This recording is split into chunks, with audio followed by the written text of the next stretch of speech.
Hello dear, इस video के अंदर आपका बहुत बहुत स्वागत है। इस वीडियो के अंदर हम बहुत ही मज़ेदार टॉपिक करने वाले हैं भाई, कोऑर्डिनेट ज्योमेट्री। हो सकता है इस टॉपिक की इमेज आपके मन में अच्छी ना रही हो, अभी अच्छी हो जाएगी। बहुत ही मज़ेदार, बहुत ही इंटरेस्टिंग टॉपिक है। और जिस तरीके से हम अरिथमेटिक को समझते हैं, परसेंटेज को, प्रॉफिट एंड लॉस को, वैसे ही इसको समझें। लेकिन ये टीयर 2 के लिए है तो मैं डेफिनेटली फास्ट पेस अपनी रखूँगा।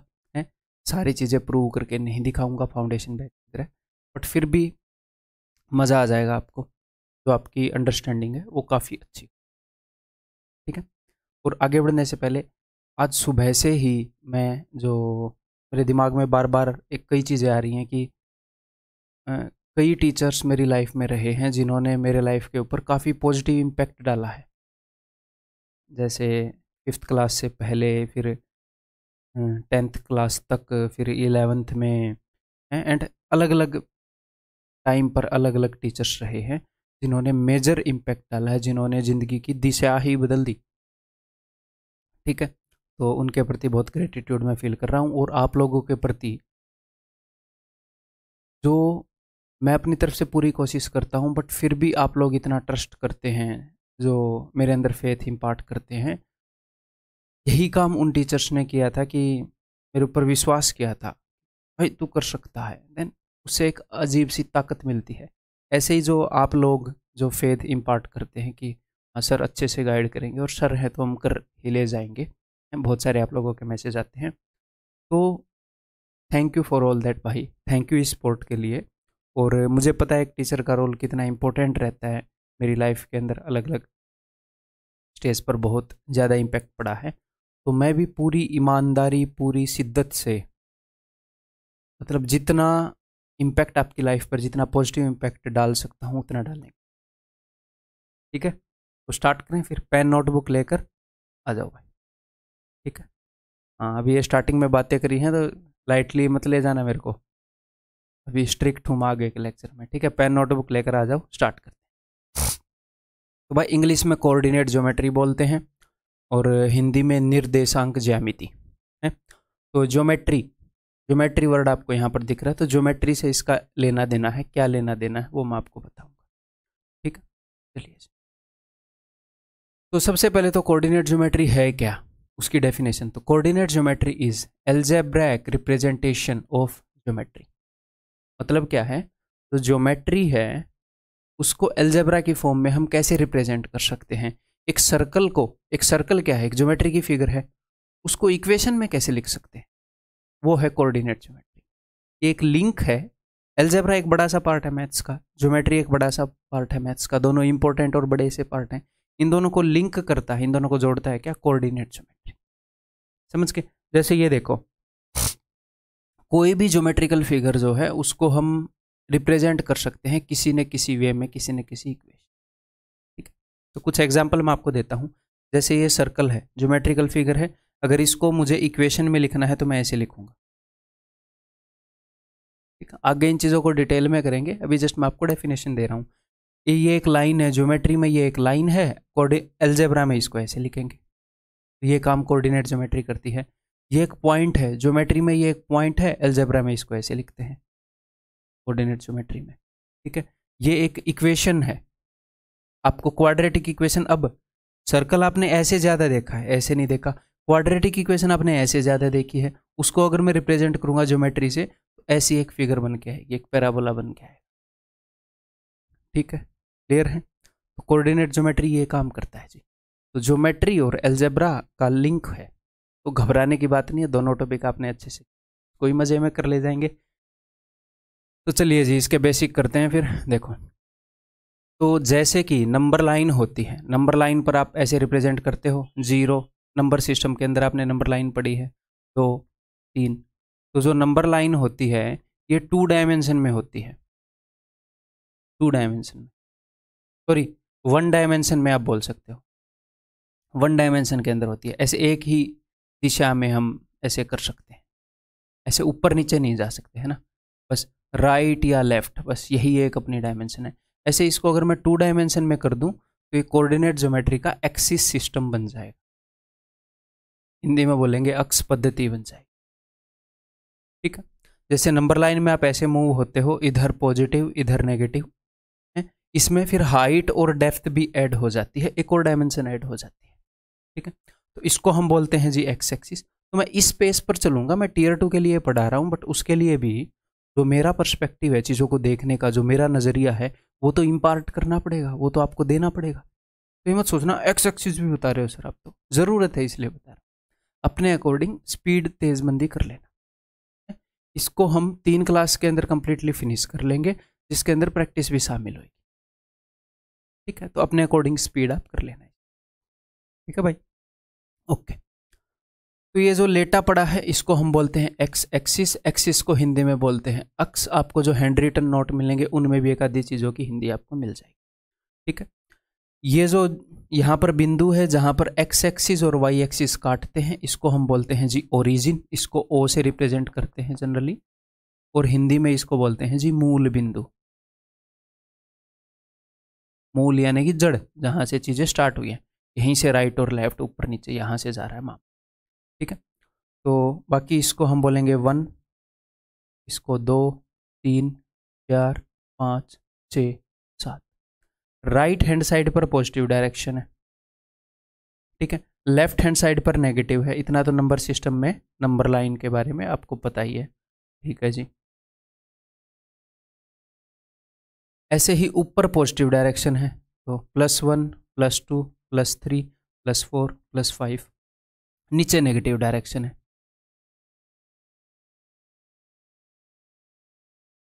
तो जो हॉरिजॉन्टल मूवमेंट है, हॉरिजॉन्टल यानी कि ऐसे, जो ऐसे मूवमेंट है उसको रिप्रेजेंट करता है एक्स एक्सिस। नेगेटिव वाले में एक्स डैश, पॉजिटिव वाले में एक्स। और जो वर्टिकल मूवमेंट है, ऐसे ऊंचाई और गहराई की मूवमेंट, ऐसे कि कोई चीज़ कितनी ऊंची है वो हमें पता चलेगा कि अच्छा ये तो 3.5 यूनिट ऊंची है, अच्छा ये जो चीज़ है ये तो 5 यूनिट ऊंची है। ठीक है, ये ओरिजिन से कितनी दूर है वो हमें बताएगा एक्स एक्सिस, कि भाई ये यहाँ से इस 4 के ऊपर है, सपोज 4 के ऊपर है, कि हॉरिजॉन्टली ये 4 यूनिट उस तरफ है, पॉजिटिव में है, नेगेटिव में है, ऐसे। ठीक, ओके जी। तो एक्चुअल में ये चीज़ पता है क्या करती है, ये हमें मदद करती है किसी भी ज्योमेट्रिकल फिगर को एक इक्वेशन में कन्वर्ट करने में, उसको एल्जेब्रा की फॉर्म में रिप्रेजेंट करने में है। ये एग्जैक्टली बता देती है कि वो ज्योमेट्रिकल फिगर कैसी है और कहाँ है। ठीक है, जैसे ये पॉइंट ले लो, तो ये पॉइंट कहाँ पर है, इसका एड्रेस है कि ये हॉरिजॉन्टली ऐसे यहाँ से 3 यूनिट दूर है, 3 यूनिट दूर है। तो इसकी ओरिजिन से दूरी 3 यूनिट है, और कहाँ पर, राइट साइड पर। राइट साइड पर क्यों, क्योंकि +3 है। ठीक है, और वर्टिकली इसकी दूरी 2 यूनिट है। इसको हम रिप्रेजेंट करते हैं ऐसे x, y, यानी कि 3, 2 से। जो हॉरिजॉन्टल दूरी है वो हम पहले लिखते हैं x वाली। अगर यहाँ पर -3 होता, यानी कि ये ओरिजिन से 3 यूनिट दूर है लेकिन इस डायरेक्शन में -3। ठीक है, और ये इसकी वर्टिकल डायरेक्शन है। तो समझ में आ गई कैसे ये एक ज्योमेट्रिकल फिगर को, ये कितना है जी, ये एक्स एक्सिस 2, और ये कितना है, और ये 3 है, और ये 2 उल्टा लिख दिया मैंने। ये 3 की दूरी पर है और 2 की हाइट पर है। सिंपल सी बात है, आपने स्कूल में ही पढ़ी होगी, बिल्कुल बेसिक है। समटाइम्स कभी कभी ये होता है कि इनको ऑर्डिनेट और एब्सिसा के नाम से बुलाते हैं। इसको बोलते हैं कि भैया एक पॉइंट है जिसका ऑर्डिनेट है 2 है, और जिसका एब्सिसा ए बी, अब इसकी स्पेलिंग पता नहीं, स्पेलिंग गंदी सी स्पेलिंग है, ऐसे ही मान लो। ठीक है, नोट्स के अंदर ठीक दी हुई है, एंड रिटन नोट्स में एब्सिसा हो सकता है, मोस्ट प्रोबेबली ये भी ठीक हो। इसको एब्सिसा बोलते हैं एक्स कोऑर्डिनेट को, इसको ऑर्डिनेट बोलते हैं। अब आपको कैसे ध्यान रहेगा, इसको ऑर्डिनेट बोलते हैं इसको। तो कोऑर्डिनेट ज्योमेट्री के अंदर को पहले आता है, ऑर्डिनेट बाद में दूसरे वाला है, यानी कि दूसरे वाला, यानी कि वाई वाले को ऑर्डिनेट बोलते हैं, वाई वाले को ऑर्डिनेट, और दूसरा जो भी एब्सिसा बच गया वो एक्स को बोलते हैं। और हिंदी में इनको बोलते हैं भुज और कोटि। ये बहुत ज़्यादा यूज नहीं होते, बट एक आधे क्वेश्चन के अंदर कभी कभी उसने बताया है कि एक पॉइंट है जिसका भुज वाला जो अक्षांश है वो ये है, कोटि वाला ये है, ऐसे। तो फिर आपको पता होना चाहिए। ठीक। अगर मैं आपको बोलूँगा एक पॉइंट है जिसका एब्सिसा -4 है, यानी कि वो पॉइंट यहाँ पर, इसका एब्सिसा -4 है और ऑर्डिनेट 3 है, वो पॉइंट ऐसे हो गया -4 3, एक्स ये है, वाई ये। समझ में आ गई बात? क्लियर है? ओके। डरना नहीं है, कोई बहुत बड़ी बात नहीं है, जैसे उसने नाम दे दिया है, मैथमेटिशियन से मिलके नाम दे दिया है। अब आगे बढ़ते हैं भाई। तो पॉइंट को कैसे रिप्रेजेंट करते हैं पता चल गया। अब इन चार को क्वाड्रेंट बोलते हैं। क्वाड्रेंट यानी कि कोई भी चीज़ 1/4, चौथा हिस्सा, हिंदी में बोलते हैं चतुर्थांश। तो ये क्वाड्रेंट 1 है, ये क्वाड्रेंट 2 है, ये तीसरा है, ये चौथा है। ये आपने ट्रिग्नोमेट्री के अंदर देखे होंगे, क्वाड्रेंट 1 2 3 4, तो उसी ऑर्डर में है ये 1 2 3 4। ठीक है। हाँ, अब यहाँ पर देखो x और y दोनों पॉजिटिव हैं, तो ये चीज़ें रटने की ज़रूरत नहीं है कि यहाँ पर दोनों पॉजिटिव हैं, यहाँ पर x जो है वो तो नेगेटिव होएगा और y जो है वो पॉजिटिव होएगा। तो ये मत रटना आप, क्योंकि इतना आप अपना दिमाग घर पे तो भूल कर जाओगे नहीं, साथ में लेकर जाओगे ना। दिमाग ले जाना अलाउड है, टेंशन मत लो, एक्स्ट्रा कैलकुलेटर वगैरह नहीं अलाउड। तो इतना तो आप इमेजिन कर ही लोगे कि थर्ड क्वाड्रेंट के अंदर दोनों नेगेटिव हैं, इसके अंदर अच्छा जी एक्स वाला तो पॉजिटिव है, वाई वाला नेगेटिव है। क्लियर है? तो बात समझ में आ गई, ये बेसिक सी चीज़ है भाई। अब हम आगे बढ़ते हैं।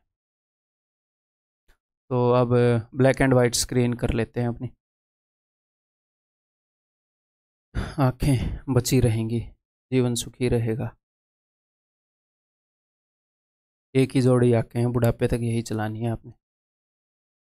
जो रंगीन कार्यक्रम है इस टाइप वाला, वो मैं कलरफुल करूँगा, बाकी question black and white.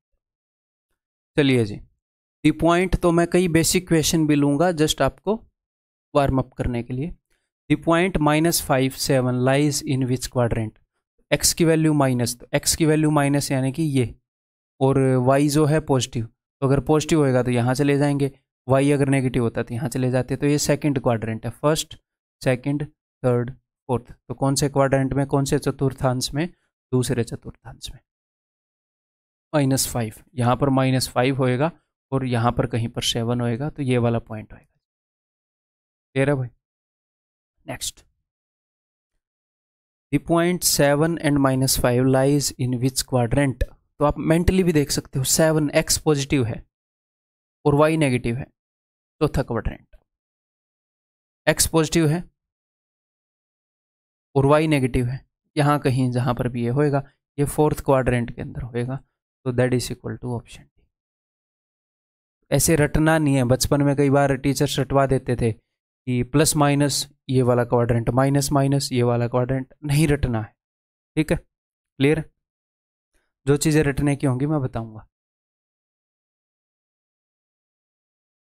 The coordinates of point situated on x-axis at a distance of 5 unit from the y-axis।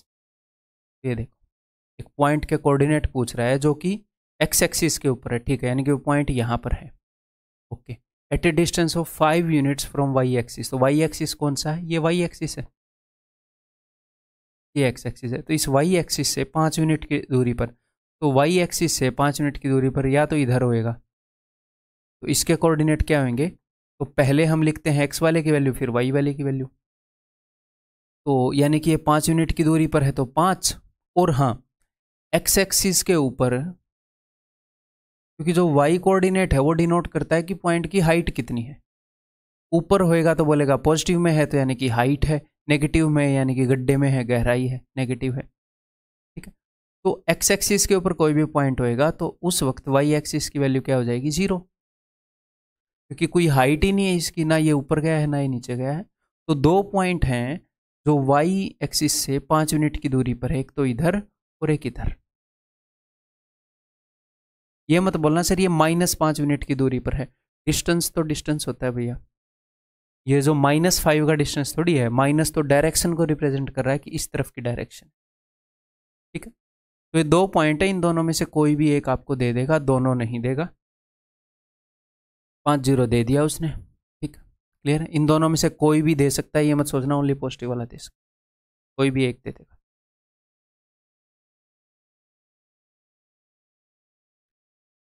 तो बिल्कुल बेसिक सी चीज़ें कवर हो गई। अब सबसे पहला आसान फॉर्मूला इसका, दैट इज़ डिस्टेंस फॉर्मूला देख लेते हैं। ये ब्लैक एंड वाइट में कैसा दिखेगा, ठीक ठाक दिख रहा है? ऐसे ब्लैक एंड वाइट में ही कर लेते हैं इसको, ठीक है। तो डिस्टेंस फॉर्मूला क्यों यूज़ होता है? डिस्टेंस फॉर्मूला यूज़ होता है दो पॉइंट्स के बीच में डिस्टेंस निकालने के लिए। जैसे मान लो मैं आपको ऐसे बोल दूँ, भैया ये दो पॉइंट हैं, ऐसे एक पॉइंट है 3 और 2 और एक पॉइंट है 5 और -7, इनके बीच में कितना डिस्टेंस? तो डिस्टेंस फॉर्मूला कहता है कि अंडर रूट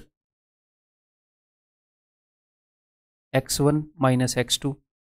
अगर दो पॉइंट है, आप ऐसे नोट बना लो अपनी नोटबुक के अंदर, अगर दो पॉइंट हैं, एक पॉइंट है a x1 y1 जिसके कोऑर्डिनेट्स हैं, और दूसरा पॉइंट है b जिसके कोऑर्डिनेट हैं x2 y2, तो A B is equal to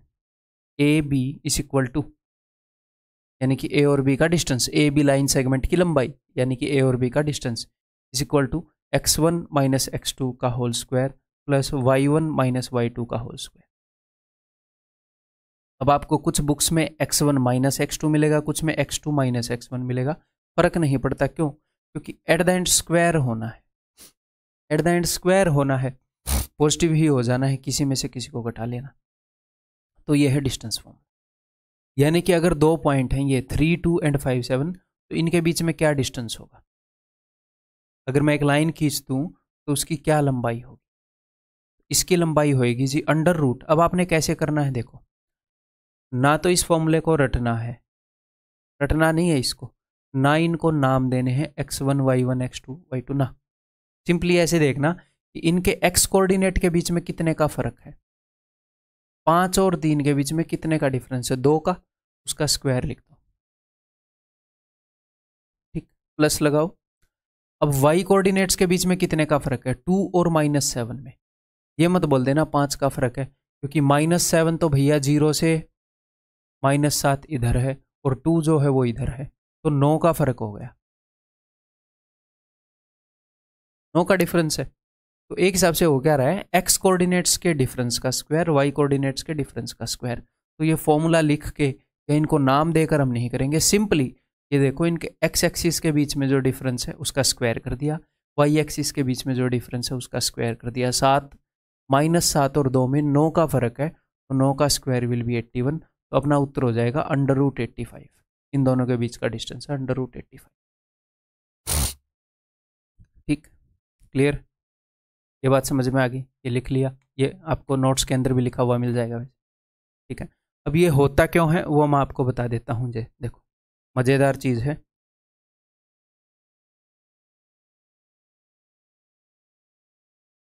देखो मान लो इसके कोऑर्डिनेट है x1 y1, इसके कोऑर्डिनेट है x2 y2, मुझे ए बी की लंबाई निकालनी है। मैं एक काम कर लेता हूँ, मैं ये राइट एंगल ट्रायंगल बना लेता हूँ। इस राइट एंगल ट्रायंगल के अंदर मुझे हाइपोटेन्यूज की लंबाई निकालनी है, जी हाँ, इसको मैं नाम दे देता हूँ जी पी। अब मेरी बात ध्यान से सुनो, यहाँ से लेकर यहाँ तक की दूरी को क्या बोलोगे आप? इस पॉइंट का जो x कोऑर्डिनेट है, यहाँ से लेकर यहाँ तक की दूरी को आप क्या बोलोगे? x2। यहाँ से लेकर यहाँ तक x2 का डिस्टेंस रहा होगा, तभी इसका कोऑर्डिनेट x2 है। तो यहाँ से यहाँ तक की दूरी अगर x2 है, तो यहाँ से यहाँ तक की दूरी भी x2 ही है। इसका एक तो x कोऑर्डिनेट आ गया x2, और यहाँ से यहाँ तक की दूरी को क्या बोलोगे? फिर यहाँ से यहाँ तक की दूरी है y1, क्योंकि ये जो y कोऑर्डिनेट है क्या रिप्रेजेंट करता है इस पॉइंट के लिए? भैया ये पॉइंट, इसकी हाइट कितनी है, y1, तो भैया यहाँ से यहाँ तक की हाइट भी y1 होगी, ठीक, ओके। नेक्स्ट, तो यहाँ से यहाँ तक की दूरी को क्या बोलोगे? यहाँ से यहाँ तक की दूरी को कितनी है? तो सर इसका x कोऑर्डिनेट x1, ये यही तो रिप्रेजेंट करता है कि पॉइंट ए ऐसे कितनी दूर है, x एक्सिस पे कितनी दूर है। तो देखो ये मुझे पता चल गया x1 है, यहाँ से लेकर यहाँ तक x1 है, और यहाँ से लेकर यहाँ तक x2 है। तो p a की लंबाई क्या हो जाएगी? वो हो जाएगी x1 माइनस x2। इस लाइन की लंबाई हो जाएगी x1 माइनस x2। सिमिलरली इसी प्रकार यहाँ से लेकर यहाँ तक की जो ऊंचाई है वो है y1, और यहाँ से लेकर यहाँ तक की जो ऊंचाई है वो है y2। तो बी से लेकर पी तक की डिस्टेंस हो जाएगी y2 माइनस y1। और पाइथागोरस थ्योरम लगाओगे तो A B square is equal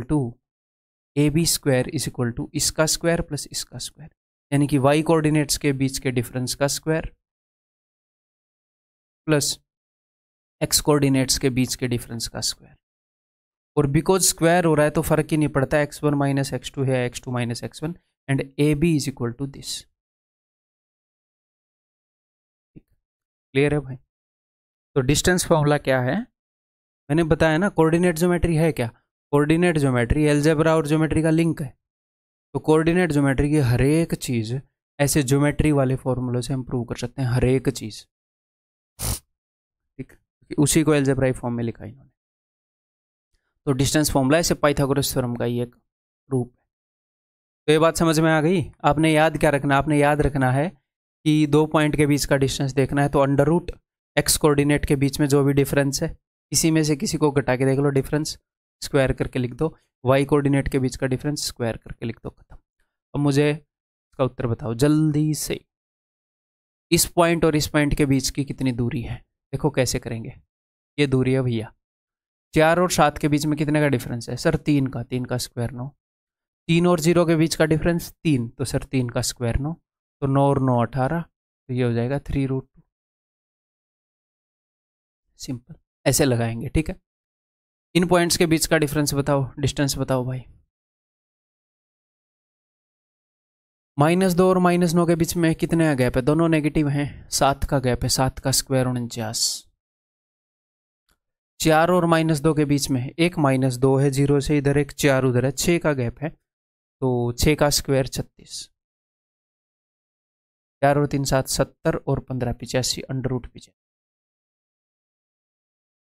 next,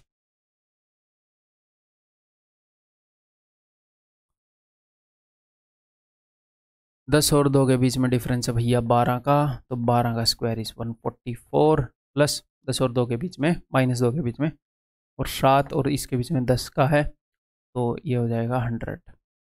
7 और -3 के बीच में 10 का गैप है, तो अंडर रूट 244। क्लियर है? 244 में कुछ 4 कॉमन आ जाएगा है ना, 4 6 24, 4 एकम 4, तो it will be 2√61।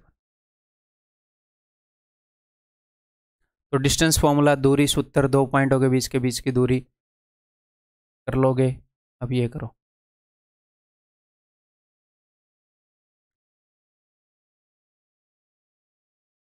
The distance between points A4 and 3 2, इन दोनों पॉइंट्स के बीच में डिस्टेंस इतना है, ठीक है। अंडर रूट डिस्टेंस फॉर्मूला लगा दो सिंपली, या फिर मैं ये करूँ, ये डिस्टेंस आएगा इज इक्वल टू 2√2, फिर मैं स्क्वायर करूँगा तो डायरेक्टली स्क्वायर कर दूँ दोनों साइड, एक स्टेप तो स्किप कर ही सकते हैं ना। तो चलिए करते हैं। तो सबसे पहले यहाँ पर क्या आएगा, यहाँ पर आएगा, अब आपका दिल करे तो A-3 कर लो, दिल करे तो 3 - A कर लो, कोई दिक्कत नहीं है, कोनो प्रॉब्लम नहीं है, ठीक है। प्लस आगे आएगा 2 और 4 के बीच का गैप कितना है? 2, 2 का स्क्वायर। तो मैं डायरेक्टली एग्जाम में ये लिखूँ, ये आपको समझाने के लिए लिख दिया। तो इसका अगर मैं स्क्वायर करूँ तो इसको, इसने ए की वैल्यू पूछी है तो इसको तो खोले बिना भी आ जाएगी, मैं दोनों तरफ स्क्वायर कर रहा हूँ। A-3 का square plus 4 is equal to 8, अगर ये 4 उधर जाएगा तो इट इम्प्लाइज दैट A-3 का स्क्वायर इज इक्वल टू 8 में से 4 गया 4, ठीक है। अब मेरी बात ध्यान से सुनिएगा, ध्यान से। आपको A की वैल्यू पता है सर? नहीं पता। अगर मैं इसको दोनों तरफ स्क्वायर रूट करूंगा, ये बात ध्यान से सुनिएगा, अगर आप A-3 का होल स्क्वायर इसका ऐसे स्क्वायर रूट कर रहे हैं तो मेरे दोस्त ये A-3 भी आ सकता है और 3 - A भी आ सकता है, जो भी पॉजिटिव है वो आएगा, हमें A की वैल्यू पता नहीं, ठीक है। तो मैं ये करता हूँ, मैं इसको अगर मैं स्क्वायर रूट करूँगा तो, या फिर ऐसे मान लो अगर मैं स्क्वायर रूट करूँगा तो ये +2 भी आ सकता है, -2 भी आ सकता है। A-3 की वैल्यू +4 भी हो सकती है, या फिर A-3 की वैल्यू -4 भी हो सकती है। यहाँ पर A की वैल्यू आ जाएगी जी 7, और यहाँ पर A की वैल्यू आ जाएगी -1। क्या मैंने कुछ गड़बड़ कर दी? a-3 4 और 2 में 2 का फ़र्क, 2 का स्क्वायर 4 लिख दिया, 2 दूनी 4 दूनी 8 लिख दिया। ठीक है, a-3 का स्क्वायर, ये 4 उधर जाएगा तो 4 हो जाएगा। तो अच्छा यहाँ पर मैंने 4 लिख दिया, स्क्वायर रूट भी तो करना था ना, तो यहाँ पर वैल्यू 5 और 1 हो सकती है। 5 और 1, 5 भी हो सकती है, 1 भी हो सकती है, तो बोथ 5 एंड 4। यहाँ पर अब कई बच्चों को ये डाउट आया होगा, उन्होंने ये कर दिया होगा कि उन्होंने डायरेक्टली a-3 का स्क्वायर खोल दिया होगा, ऐसे a² -6a + 9, और आगे उन्होंने लिख दिया होगा इसका 2 का स्क्वायर 4 और आगे is equal to 8। It implies that a² -6a, तो 9 और 4, ये 8 अगर इधर आया तो 9 में से 8 गए 1, +5 इज इक्वल टू 0। ठीक है, ऐसे भी कर सकते हो, कोई दिक्कत नहीं है। तो 5 को ऐसे 2 नंबर में तोड़ो जिनका सम जो हो वो 6 हो, तो 5 और 1, तो एक ही 2 वैल्यू पॉसिबल है, 5 और 1, तो उत्तर is equal to option C. कैसे भी कर लो, कोई दिक्कत नहीं है। ठीक है, जब कई बार मुझे लगता है कि ये 4 उधर जाकर ऐसा नंबर बनेगा कि परफेक्ट स्क्वायर होगा, तो हम एज इट इज़ भी छोड़ के सोल्व कर सकते हैं, बट तुम कैसे भी कर लो भाई, कोई दिक्कत नहीं है। आगे, इस बिंदु और इस बिंदु के बीच की दूरी 13 है, तो k का मान क्या है? तो चलिए बताते हैं, वही डिस्टेंस फॉर्मूला लगा देते हैं भैया। तो k-4 का स्क्वायर प्लस 8 और 4 के बीच में कितने का फर्क है? 12 का, वो माइनस का 4 है, तो 12 का स्क्वायर 144 इज इक्वल टू 13 का स्क्वायर 169। तो आपको देख के ध्यान में नहीं आया कि 12 का स्क्वायर और 13 का स्क्वायर है? वैसे तो आप इसको कर ही लोगे, कोई दिक्कत नहीं है इस क्वेश्चन को, बट अगर आपको ये ध्यान में आ जाए कि ये 12 और 13 हैं, तो पाइथागोरियन ट्रिपलेट ही तो है। मैंने आपको ये बताया है कि डिस्टेंस फॉर्मूला है क्या, वो पाइथागोरस थ्योरम ही तो है, उसी से तो वो निकला है। तो कई बार वो ऐसी साइड्स यूज करता है जो पाइथागोरियन ट्रिपलेट है, तो अगर आपको वो स्ट्राइक हो जाएगी तो सोल्व करने की भी जरूरत नहीं होगी। ठीक, फिर सोल्व करने की जरूरत नहीं होगी, तो आप वैसे भी कर सकते हो, या फिर अगर ऐसे दिख जाए तो ऐसे भी कर सकते हो। तो k-4 का स्क्वायर इज इक्वल टू, अब ऐसे मत कर देना कि k-4 इज इक्वल टू 5 ना, k-4 का स्क्वायर 25 के बराबर है, तो हो सकता है 5 का स्क्वायर भी 25 ही होता है, -5 का भी, तो k-4 की वैल्यू 5 भी हो सकती है, या फिर k-4 की वैल्यू -5 भी हो सकती है। इट इम्प्लाइज दैट k की वैल्यू हो जाएगी 9, and it implies that k की वैल्यू क्या हो जाएगी जी, अगर ये 4 उधर जाएगा तो -1। इसने एक ही चॉइस दे रखी है ना, हाँ, option C will be the answer. आप इसको वैसे भी कर सकते थे, क्वाड्रेटिक इक्वेशन बना के, कोई दिक्कत नहीं है।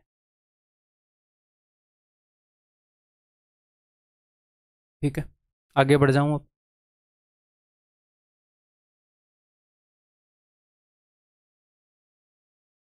विच point on the Y axis is equidistant आएगा, equidistant from point this and this, तो समान दूरी पर है इन दोनों पॉइंट से वाई एक्सिस पर। तो वाई एक्सिस पर कोई भी पॉइंट है, अगर वाई एक्सिस पर आप कोई भी पॉइंट बनाओगे, कहीं पर भी लोगे, तो उसका जो एक्स कोऑर्डिनेट वाला हिस्सा है ये 0 होएगा, क्योंकि एक्स रिप्रेजेंट करता है कि इस पॉइंट से हॉरिजॉन्टल कितनी मूवमेंट है, कोई मूवमेंट तो है नहीं, ना उधर ना इधर, वाई कोऑर्डिनेट पर है, तो वाई एक्सिस पर है, तो ये वाला हिस्सा 0 होएगा, और ये वाला हिस्सा कुछ भी हो सकता है, 2 3 4 5 -2 -3 -4, तो ठीक है। तो वो पॉइंट मैंने मान लिया 0 और वाई, वाई की वैल्यू हमें पता नहीं, तो ये जो पॉइंट है ये इन दोनों से इक्वल दूरी पर है, वही डिस्टेंस फॉर्मूला लगा देते हैं कि इसका और इसका जो डिस्टेंस है उसको मैं इक्वल कर देता हूँ इसके और इसके डिस्टेंस के। करें फिर, मान लो इस पॉइंट को मैं मान लूँ ए, और इसको मैं मान लूँ बी, और इसको मैं मान लूँ सी, तो सिंपली मैं कर क्या रहा हूँ, मैं कर रहा हूँ A B is equal to A C, इस पॉइंट का डिस्टेंस दोनों से सेम है, चलिए सी। तो 0 और 12 का फर्क है जी 12, 144 प्लस, मैं इनके स्क्वायर को इक्वेट कर रहा हूँ वैसे तो, y और 3 का फर्क है वाई स्क्वायर, y -3 का स्क्वायर खोल रहा हूँ, -6y + 9 इस इक्वल टू, तो मैं a और c का डिफरेंस, 0 और -5 में 5 का फर्क है तो 25, और y -10 का होल स्क्वायर खोल रहा हूँ, प्लस वाई स्क्वायर -20y + 100। मैंने जो कोऑर्डिनेट ज्योमेट्री है उसका फाउंडेशन बैच वाला कंटेंट भी मैं इसमें एक्टिवेट करवा दूंगा। किसी को अगर डिटेल में पढ़ना है एक बार टीयर 2 होने के बाद, फिलहाल इसी से कर लो। अभी टीयर 2 वाली पेज पर मैं करवाऊँ। अगर मैं इस 20y को इधर ले आऊँ तो 20 में से 6 गए 14, 14y = y इधर 100 है, 100 से मैंने 100 काट दिया, इधर सिर्फ 44 रह गया। तो 9 और 4 13, 53 - 25, 13 में से 5 गए 8, 53 उधर जाकर नेगेटिव का होगा ना, और 4 में से 2 गए 2, तो y = -2। तो y की वैल्यू अगर -2 है तो वो पॉइंट क्या हो गया, 0 और -2, यहाँ पर होएगा ये पॉइंट ना,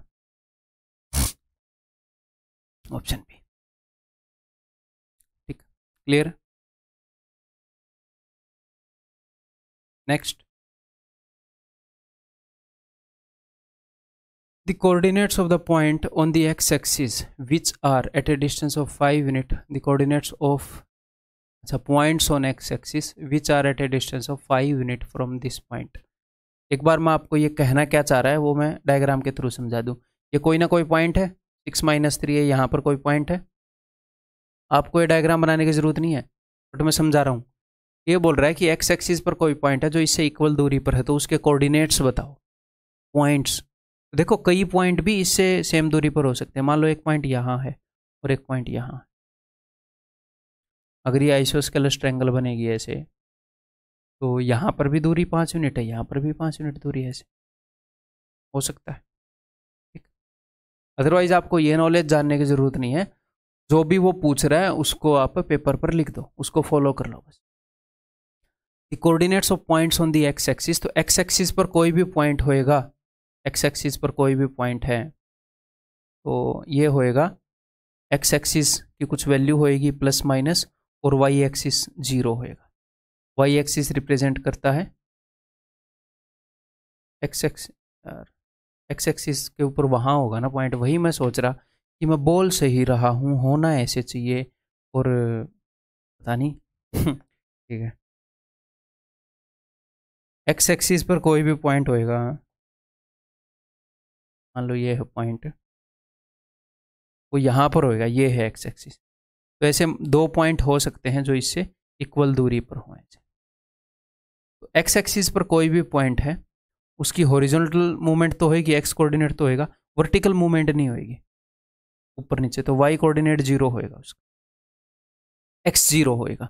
तो मैंने वो पॉइंट रेंडमली x0 मान लिया, उसने बोला एक्स एक्सिस पर कोई पॉइंट है तो आपने मान लिया x0। क्या इसको रट के रखना है कि एक्स एक्सिस पर x0, वाई एक्सिस पर 0y? नहीं, आप खुद सोच सकते हो। एक्स एक्सिस पर कोई भी पॉइंट लो, यार पॉइंट तो बहुत सारे हैं एक्स एक्सिस पर, तो एक्स कोऑर्डिनेट तो पता नहीं क्या होएगा, मैंने एक्स मान लिया।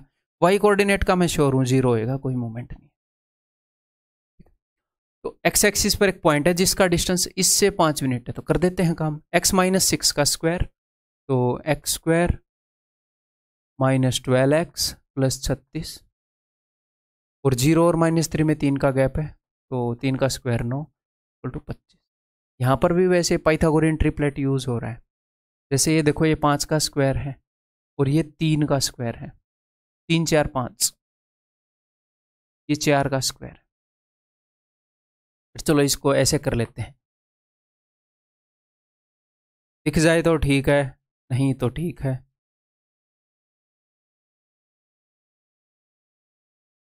चलो जी करें।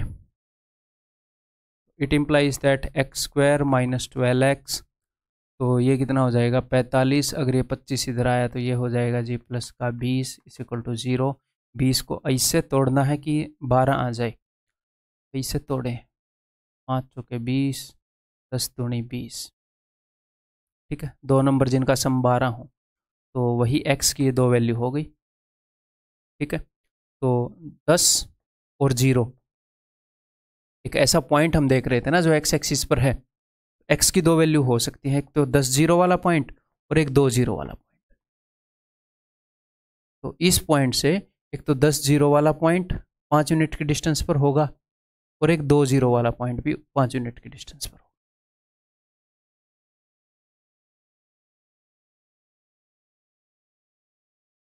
Option B. ये समझ में आ रहा है कोऑर्डिनेट ज्योमेट्री का गेम क्या है? वही ज्योमेट्री प्लस एलजेब्रा है, और ज्योमेट्री और एलजेब्रा की तरह ही हम क्लियर कट इसको समझ सकते हैं, जैसे हम उनको समझ सकते हैं वैसे ही इनको रटने की जरूरत नहीं है। नेक्स्ट नेक्स्ट हम करेंगे जी division of a line by a point. बिंदु द्वारा रेखा का विभाजन कैसे होता है देखते हैं। देखो, दो तरीके से एक पॉइंट एक लाइन को डिवाइड कर सकता है, एक तो इंटरनली, एक एक्सटर्नली। ठीक है, एक्सटर्नली वो कैसे डिवाइड करता है, बाह्य विभाजन कैसे करता है, बाद में डिस्कस करेंगे, उसकी टेंशन मतलब ईजी है। मैं आपको हो सकता है याद हो स्कूल के दौर से कि अरे वो तो बड़ा मुश्किल था, मैं आसान बनाऊंगा आपके लिए, टेंशन मत। पहले इंटरनल डिवीजन करते हैं। क्या होता है अंतः विभाजन? ये होता है कि मान लो अपने पास एक लाइन है ए बी, ठीक है, इसका एक कोऑर्डिनेट है, ये इस पॉइंट के कोऑर्डिनेट्स हैं x1 y1 और इस पॉइंट के कोऑर्डिनेट्स हैं x2 y2। कोई भी लाइन हो सकती है और कोई पॉइंट है इसके ऊपर, let this point B P।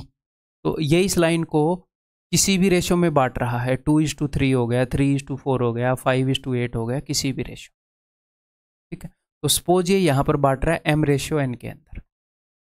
तो पॉइंट P के कोऑर्डिनेट पूछता है वो आपसे कि अगर एक लाइन है जिसके पॉइंट A के कोऑर्डिनेट बता देगा, सबसे बेसिक क्वेश्चन बता रहा हूं, ठीक है, सबसे बेसिक क्वेश्चन कैसा होगा, ऐसे बोल देगा कि एक लाइन है ए बी, पॉइंट ए के कोऑर्डिनेट है 2, 3, इसके कोऑर्डिनेट है कुछ भी -8 और 2। तो एक पॉइंट है जो कि इसको 2:3 रेशियो में बांट रहा है, उसके कोऑर्डिनेट बताओ। कौन सा पॉइंट है जो इस लाइन को 2:3 रेशियो में बांटेगा, ये आपसे पूछ लेगा। ठीक है, तो मैं पहले आपको फॉर्मूला बताता हूँ इसका, बाद में अंडरस्टैंडिंग बताऊंगा। ठीक है, तो ये जो पॉइंट P है इसका एक्स कोऑर्डिनेट हमें मिलेगा कैसे, सुनो ध्यान से।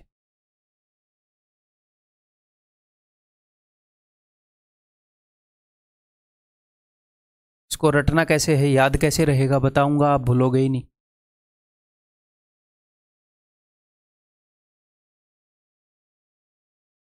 देखो ध्यान से सुनिएगा जी। नंबर 1 तो मेरी एक ये बात ध्यान रखो, अगर मैं आपको बोल रहा हूँ एक पॉइंट है P जो लाइन ए बी को बांट रहा है m/n में, लाइन ए बी को, तो पहले मैंने किसका नाम लिया है A का, और फिर मैंने किसका नाम लिया है B का। तो पॉइंट P अगर ए बी को बांट रहा है m/n में, तो A की तरफ वाला जो पोर्शन है वो m है, B की तरफ वाला n है। ये लैंग्वेज ऐसे भी तो हो सकता है ना, पॉइंट P यहां पर भी तो ए बी को m/n रेशियो में बांट रहे हैं, बट ये पॉइंट अलग है, ये पॉइंट अलग है। तो मैं अगर बोलूंगा लाइन ए बी को बांटा गया है, तो ए की तरफ पहले वाला हिस्सा आएगा रेशियो का। अगर मैं बोलूँ लाइन बी ए को बांटा गया है, यहां पर मैथमेटिकली इसको लिखेंगे लाइन बी ए को बांटा गया है m/n में P के। तो ये बात समझ लो। ठीक, अब इसको कैसे याद रखना है, जो भी पॉइंट m/n रेशियो में बांट रहा है, अगर एंड पॉइंट्स के ये कोऑर्डिनेट है, तो अगर आपको एक्स कोऑर्डिनेट निकालना है तो सिर्फ एक्स कोऑर्डिनेट का लेन देन है। यहाँ पर m को, m इधर वाला हिस्सा है ना, इधर वाले हिस्से को दूसरे वाले एक्स कोऑर्डिनेट से मल्टीप्लाई कर दो mx2, और इधर वाले रेशियो को दूसरे वाले कोऑर्डिनेट से मल्टीप्लाई कर दो nx1, mx2 nx1 divided by m+n। अगर y कोऑर्डिनेट निकालना है तो y के साथ मल्टीप्लाई कर देंगे, m y2 प्लस में n y1 बटे में m+। यहाँ पर इनको A1 A2 फलाना ढिमकाना ऐसे नाम दिए जाते हैं, और फिर बच्चे भी उनको नाम देते हैं, ऐसे नहीं करना। मान लो यही क्वेश्चन है, अगर मुझे x कोऑर्डिनेट निकालना है तो मैं इधर वाले रेशियो को उधर वाले से 2 8 16, और फिर अब इधर वाले x एक्सिस से 3 दूनी 6 बटे में 2 + 3 5। सिंपल। अगर y कोऑर्डिनेट निकालना है तो इधर वाले रेशियो को उधर वाले y से 2 दूनी 4, इधर वाले को इधर वाले y से 3 3 9 बटे में 5, 3 + 2, तो दैट विल बी 13 बटे 5। तो ये जो पॉइंट है इसके कोऑर्डिनेट आ जाएंगे -2 x कोऑर्डिनेट और 13 बटे 5। समझ में आ गई बात? एज द बात कम इनटू योर समझ और द बात इज नॉट एंटरिंग द समझ। ठीक है भाई, क्लियर है? इसकी एक बहुत ही मज़ेदार अंडरस्टैंडिंग भी है, उससे भी हम करेंगे, बट ये दोनों चीज़ें आपको पता होनी चाहिए। जो ज़रूरी है वो मैं आपको बोलूँगा पता होनी चाहिए, तो ये ज़रूरी है। बट इसको ऐसे रटना ज़रूरी नहीं है। ऐसे सोचो कि इस रेशो के टुकड़ों को उस वाले से कोऑर्डिनेट से, इस वाले को इससे, बटे में m+n खत्म। आपको इसके कोऑर्डिनेट मिल जाएंगे। अब वो हो सकता है आपको रेशो बता दे 2:3, इसके कोऑर्डिनेट बता दे, इसके पूछ ले, तो कोई दिक्कत नहीं है, यही अंडरस्टैंडिंग कर लोगे। ये फॉर्मूला है। अब आगे मैं आपको बता रहा हूँ जी अंडरस्टैंडिंग। अच्छा, अभी एनिमेशन का होना बाकी था, कोई नहीं, डजंट मैटर। चलिए अब मैं आपको एक अंडरस्टैंडिंग बताता हूँ, ध्यान से सुनिए। जैसे यहाँ पर हो क्या रहा है, ये इक्वेशन क्या है, इनको हम अंडरस्टैंडिंग पर सोल्व करेंगे। इनको फॉर्मूला के ऊपर बेस्ड भी सोल्व कर सकते हैं, बट अंडरस्टैंडिंग पर सोल्व करेंगे, बहुत ईजी है। देखो यहाँ पर हो ये रहा है, point A B C lie on a line in the same order. तो पॉइंट ए बी सी ऐसे लाई करते हैं, ये पॉइंट ए है, ये पॉइंट बी है, ये सी है। तो एक हिसाब से पॉइंट बी जो है लाइन ए सी को बांट रहा है। पॉइंट बी वो वाला लाइन है जो लाइन ए सी को किसी रेशो में बांट रहा है, यानी कि पॉइंट पी की जगह पर है ये, जो मैंने एग्जाम्पल में पी लिया। जी हाँ, तो पॉइंट ए के कोऑर्डिनेट है 3, 4, पॉइंट सी के कोऑर्डिनेट है 10, 18। तो मैंने समझाते हुए क्या किया था, यहाँ पर रेशियो मैंने ले लिया था, इसके कोऑर्डिनेट निकालने का तरीका बताया था, या फिर आप ये मान लो कि रिलेशन बताया मैंने। ठीक है, तो करने को आप ये भी कर सकते हो। मैंने आपसे पूछा है कि पॉइंट बी ने किस रेशियो में बांटा, यानी कि A B ratio B C. तो करने को आप ऐसे भी कर सकते हो कि ये m है, ये n है। सर यहाँ का जो x कोऑर्डिनेट है 6, that is equal to m into इधर वाला 10m प्लस n इंटू इधर वाला x coordinate plus 3n divided by m+n। ये मैं सोचना होगा कैसे आएगा, जैसे कर्ण और अर्जुन आए थे ऐसे ये भी आएगा। तो इधर भेजते हैं 6m plus 6n equal to 10m plus 3n।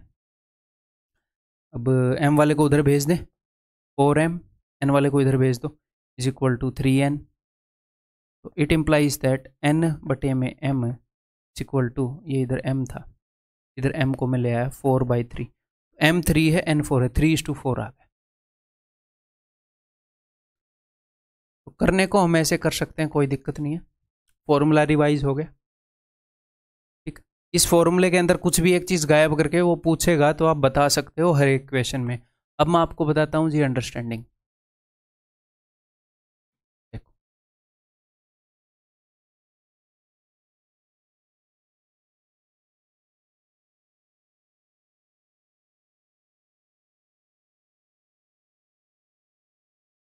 ध्यान से समझिएगा, नहीं तो फिर दिक्कत होगी। और मैं इस चीज़ का प्रूफ आपको यहाँ पर नहीं दूंगा, फाउंडेशन बैच में देता हूँ। टीयर 2 के लिए प्रूफ की ज़रूरत नहीं है, ठीक है, ऐसे ही समझ लो। देखो आप सिर्फ एक्स एक्सिस को पकड़ो, सिर्फ एक्स कोऑर्डिनेट्स को पकड़ो। इनके बीच में कितने का डिस्टेंस है, यहाँ पर आप बोलोगे सर 3 का, और इनके बीच में सिर्फ एक्स कोऑर्डिनेट को पकड़ो सर 4 का, तो बस 3:4 में बटेगी लाइन, खत्म। या फिर सिर्फ वाई कोऑर्डिनेट को पकड़ो, इनके बीच में कितने का डिस्टेंस है यहाँ पर सर 6 का, तीनों जगह के वाई कोऑर्डिनेट को पकड़ो, इनके बीच में सर 8 का, काट दो, 2 3 6, 2 चौके 8, 3:4 रेशो में बांटेगा ये वाला पॉइंट इस लाइन को, खत्म। बहुत आसान है। फिर सर फॉर्मूला क्यों बताया, जरूरी है भाई, जरूरी है, एक आधी बार काम आ जाता है। अदरवाइज हम ये फॉलो करेंगे जहाँ पर हम ये फॉलो कर सकेंगे, ठीक है, ये किसी बुक में नहीं मिलेगी आपको ऐसे ऐसे कर लो, नहीं मिलेगा। तो अब मैं इसको एक लाइन में बताऊं मामला क्या है। अगर आप 3 लगातार पॉइंट्स हैं, सिर्फ उनके एक्स एक्सिस, सिर्फ एक्स एक्सिस का गैप लो और उनका वो कर लेते हो आप। हाँ, ये तभी लागू होता है, कब लागू होता है, जब तीनों पॉइंट एक लाइन पर हों। ऐसे नहीं है कि पॉइंट ए यहाँ पर है, पॉइंट सी यहाँ पर है और पॉइंट बी यहाँ पर है, फिर आप बोलो कि मैंने तो इस डिस्टेंस और इस डिस्टेंस का रेशियो बता दिया, नहीं। तो जब ऐसे क्वेश्चन आएंगे कि एक पॉइंट एक लाइन को डिवाइड कर रहा है, वो तो लाइन पर होना ज़रूरी है। तो जब भी इंटरनल डिवीजन के, ये फॉर्मूला भी तभी लागू होएगा जब बीच वाला पॉइंट लाइन पर है, ऑफ कोर्स, तभी वो लाइन को डिवाइड कर रहा है पॉइंट। तो जो ये इस तरह के क्वेश्चन है वो सारे हम ऐसे कर सकते हैं। क्लियर है भाई? तो या तो एक्स कोऑर्डिनेट्स का गैप ले लो, इनका और इनका, उनका रेशियो निकाल लो, या वाई कोऑर्डिनेट्स का गैप देके उनका रेशियो निकाल लो। अब हम इसी अंडरस्टैंडिंग को यूज करेंगे इन क्वेश्चंस को करने में। हम फॉर्मूले को भी कर सकते हैं, बट हम अंडरस्टैंडिंग यूज करेंगे। तो मैं सिर्फ एक्स कोऑर्डिनेट पकड़ रहा हूँ। 6 और 5 में कितने गैप है सर? 1 का, ठीक है। और 5 और 3 में कितने गैप है? 2 का। अब ये मत बोलना कि इसमें से इसको घटाऊं, इसमें से इसको घटाऊं, या इसमें से इसको घटाऊं। सिर्फ गैप, सिर्फ डिस्टेंस देख लो, वो नंबर लाइन पर गैप कितने का आ रहा है। तो 1:2 रेशियो में ये वाला पॉइंट बांट देगा भैया। किस रेशियो में बांट देगा? 1:2 रेशियो में बांट देगा, ठीक है। अब 1:3 रेशियो में बांट रहा है एक पॉइंट, तो मुझे इतना ज़रूर पता है कि अगर मैं एक्स कोऑर्डिनेट्स को लूँ तो यहाँ का और यहाँ का गैप जो है, और यहाँ का और यहाँ का जो गैप है, वो 1:3 रेशियो में है। इतना मुझे पता है कि जो एक्स कोऑर्डिनेट्स का गैप है वो 1:3 रेशियो में है। तो टेंशन नहीं लेना। देखो इसको हम कैसे देखें, हम बहुत जल्दी कर सकते हैं। देखो ये है 0, सिर्फ मैं 0 को ले रहा हूँ। ये है 8 है।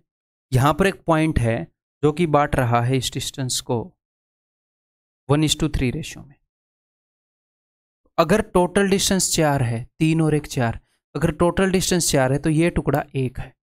तो मैं क्या करता हूं, देखो टोटल डिस्टेंस निकालता हूं, कितना है? 8।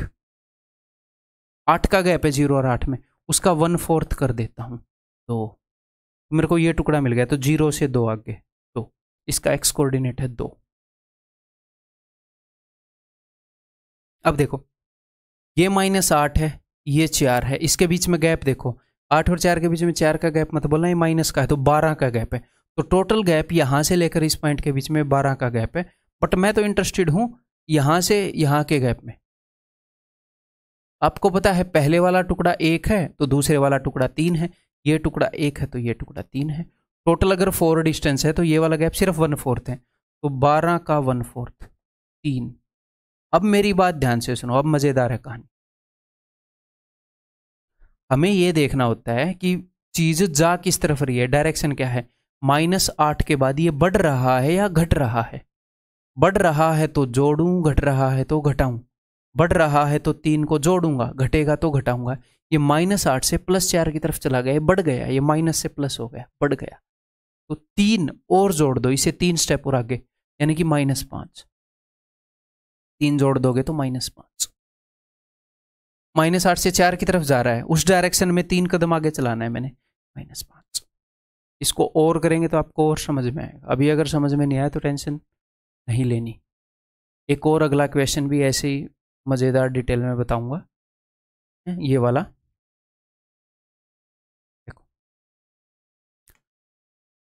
जिसको समझ में आ गया वो अगले क्वेश्चन को स्किप कर सकता है या तेज कर सकता है। देखो अब ये एक पॉइंट है ए और ये एक पॉइंट है सी। तो मुझे इतना पता है कि पॉइंट ए और सी, सिर्फ एक्स कोऑर्डिनेट को पकड़ो, -7 और ये है 3। -7 और 3 के बीच में कितना गैप है? 10 यूनिट का। अब मुझे ये नहीं पता ना यहाँ का एक्स एक्सिस क्या होगा। -7 और 3 के बीच में कुछ भी हो सकता है, -6, -5, कुछ भी हो सकता है, -5.5, कुछ भी हो सकता है। ओके, तो ये पूरा जो गैप है ये 10 का है। मैं सिर्फ इस चीज़ में इंटरेस्टेड हूँ कि यहाँ से यहाँ का डिस्टेंस कितना है, फिर ये आ जाएगा। ओके, तो यहाँ से यहाँ का गैप है 3 और यहाँ से यहाँ का गैप है 2। तो पूरा गैप अगर 5 का है तो ये 3 है, ये 3/5 है ये वाला गैप। तो मैं पूरा गैप देखूंगा, -7 और 3 में 10 का गैप है, उसका 3/5 6। अब बस ये -7 से 3 की तरफ जा रहा है, यानी कि बड़ा हो रहा है। 6 जोड़ दो, इसमें 6 जोड़ोगे तो ये -1 हो जाएगा। सिंपली जब आपने एक बार निकाल लिया कि ये वाला गैप 3/5 है, ये वाला गैप 5 में से 3 है, 3/5 है। ऐसे ही -7 और 13, इनमें कितने गैप है? तो इनमें 20 का गैप है, तो 20 का 3/5 निकाल लो। वाई कोऑर्डिनेट भी ऐसे ही निकाल लोगे, 12। -7 से वो बढ़ रहा है ना, 12 जोड़ दो, -7 में 12 जोड़ोगे क्या आ जाएगा? देखो 5, -1.5।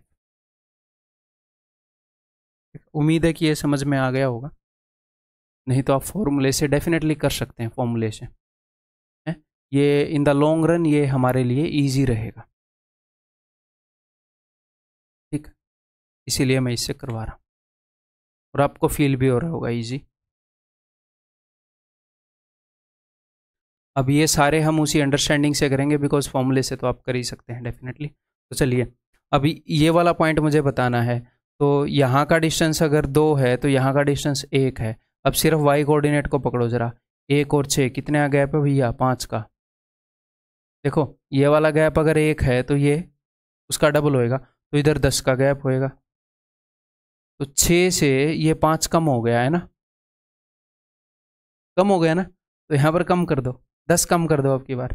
1 माइनस 10 माइनस 9। ऐसे ही अब एक्स एक्सिस को देखेंगे। एक्स एक्सिस में कितने का गैप है? 1 से 2 पर आ गया, 1 का ही गैप है। यहाँ पर अगर 1 का गैप है तो आगे 2 का गैप है।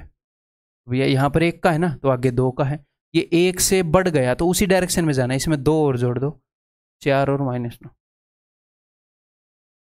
ठीक, डेफिनेटली हम फॉर्मूले से कर सकते हैं बट दोनों चीज़ें होनी चाहिए। अंडरस्टैंडिंग स्कूल में बताई नहीं जाती, इसीलिए इसके ऊपर मैं थोड़ा सा ज़्यादा टाइम दूँ। अगर 3:7 रेशियो में बांट रही है ये वाला पॉइंट, इन दोनों पॉइंट को, तो 2 और 1 में कितने का गैप है? 3 का। तो रेशियो में भी 3 का है तो आगे भी 7 का मिलेगा। तो देखो ये घट रहा है ना, 2 से माइनस हो गया, ये 3 घट गया तो वो 7 घट जाएगा, तो -7 कर दो, -8। ऐसे ही वाई एक्सिस में गैप देखो कितने का है? 3 का, आगे 7 का हो जाएगा जी। तो ये 3 घट गया, 11 से 8 हो गया ना, तो वो 7 घट जाएगा। 8 में से 7 क्या है? -8 और 1। ठीक है, अब की बार उसने रेशियो पूछ लिया तो कोई दिक्कत नहीं है। रेशियो पूछ लिया तो हमें दोनों कोऑर्डिनेट चाहिए ही नहीं रेशियो बताने के लिए।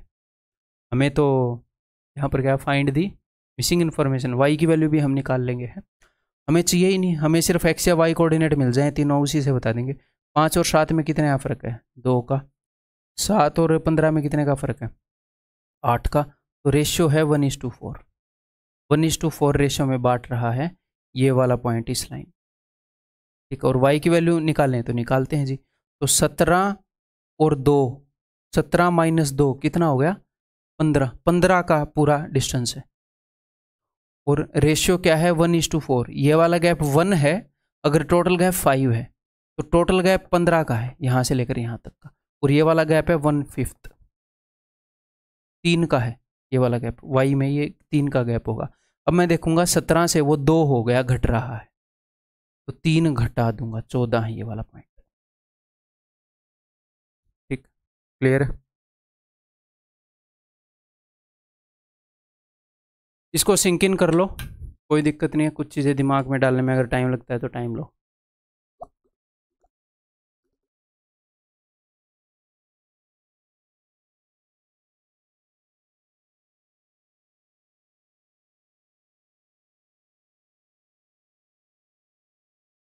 Point A divide segment B C in ratio 1:3, coordinates of B are. देखो बी सी को डिवाइड करता है पॉइंट ए, कहीं ना कहीं पड़ा होगा बीच में। 1:3 रेशियो में coordinates of B are 4 and -4 and of C are 0 and 6। What are the coordinates of A? Formula लगाओ, दोनों तरीके से बता देता हूँ। एक्स की वैल्यू होएगी 3 इंटू 3 चौके 12, 1 इंटू उसका एक्स कोऑर्डिनेट 0 बटे में 3 और 1 4। ठीक है, वाई की वैल्यू होएगी 3 इंटू इधर वाई वाला माइनस का 12, 1 इंटू उधर वाई वाला प्लस का 6 बटे में 3 और 1 4। ये क्या हो गया भाई? -6/4, यानी कि -3/2। एक्स कोऑर्डिनेट 3 और वाई कोऑर्डिनेट -1.5। अगर अंडरस्टैंडिंग से करेंगे कोई दिक्कत नहीं है। 1:3 का रेशियो है तो 4 और 0 के बीच में कितने का गैप है? 4 का गैप है ना। और टोटल गैप अगर 4 का है, 3 और 1 4, इधर वाला गैप मैं सिर्फ देख रहा हूँ 1/4 है, 1।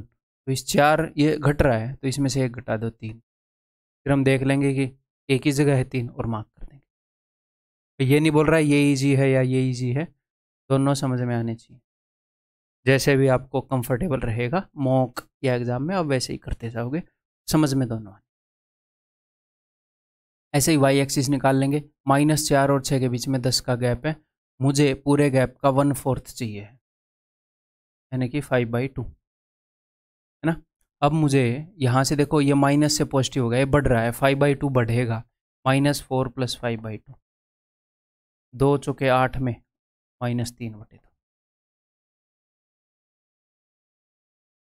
ठीक, क्लियर है।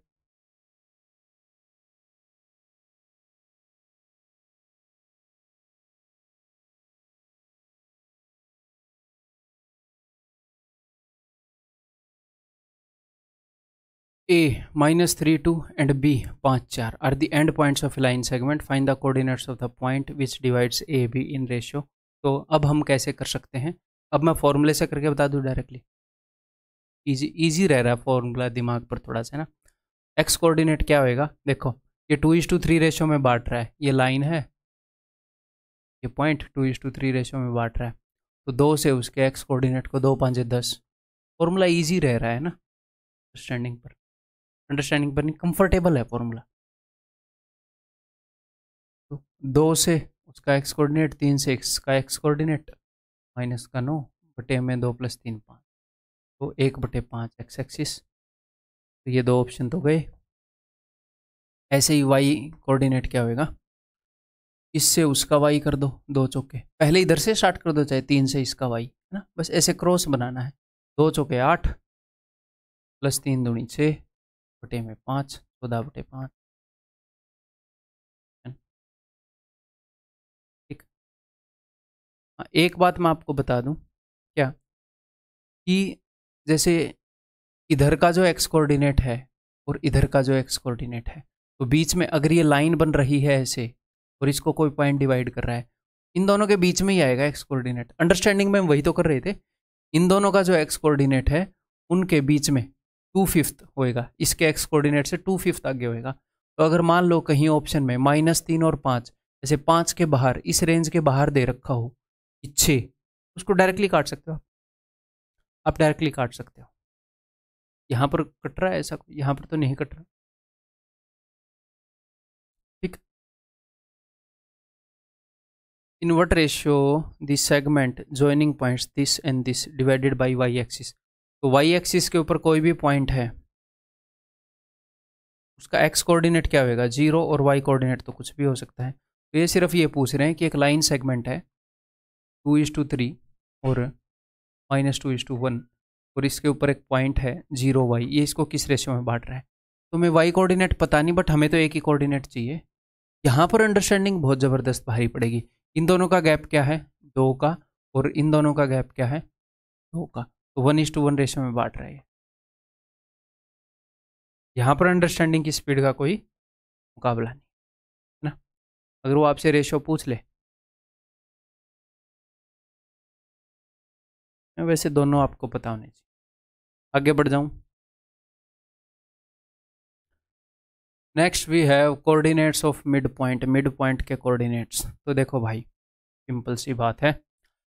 अगर ये पॉइंट है ए, इसके कोऑर्डिनेट हैं x1 y1, और ये एक पॉइंट है बी, इसके कोऑर्डिनेट्स हैं x2 y2। अगर इनके बीच में एक पॉइंट है सी, ये बराबर है मान लो, ठीक है। तो सिंपली अपनी अंडरस्टैंडिंग से ही समझ लो, चाहे या फॉर्मूला लगा कर देख लो, कि अगर रेशियो 1:1 होगा, तो इसका x कोऑर्डिनेट आएगा x1 + x2/2, और y कोऑर्डिनेट आएगा y1 + y2/2। यानी कि अगर मैं आपको एग्जांपल दूं, एक पॉइंट है 5 3, और एक दूसरा पॉइंट है -8 और -6, तो इनके मिड पॉइंट के कोऑर्डिनेट क्या होंगे? एक्स कोऑर्डिनेट होएगा, जो भी एक्स कोऑर्डिनेट्स हैं उनकी एवरेज 5 और -8, यानी कि -3/2, और वाई कोऑर्डिनेट भी वाई कोऑर्डिनेट्स की एवरेज 3 और -6, -3/2।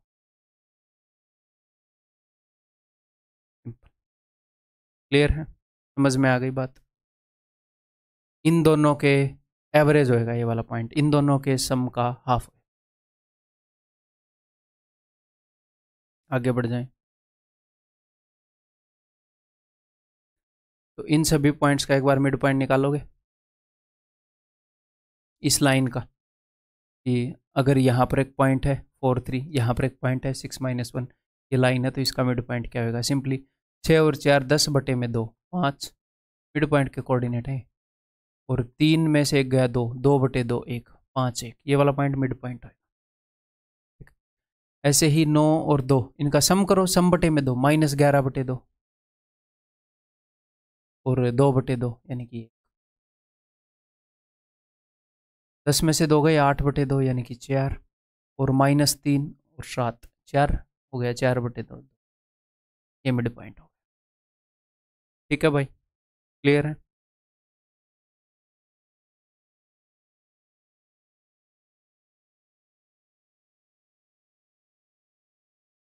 बताओ।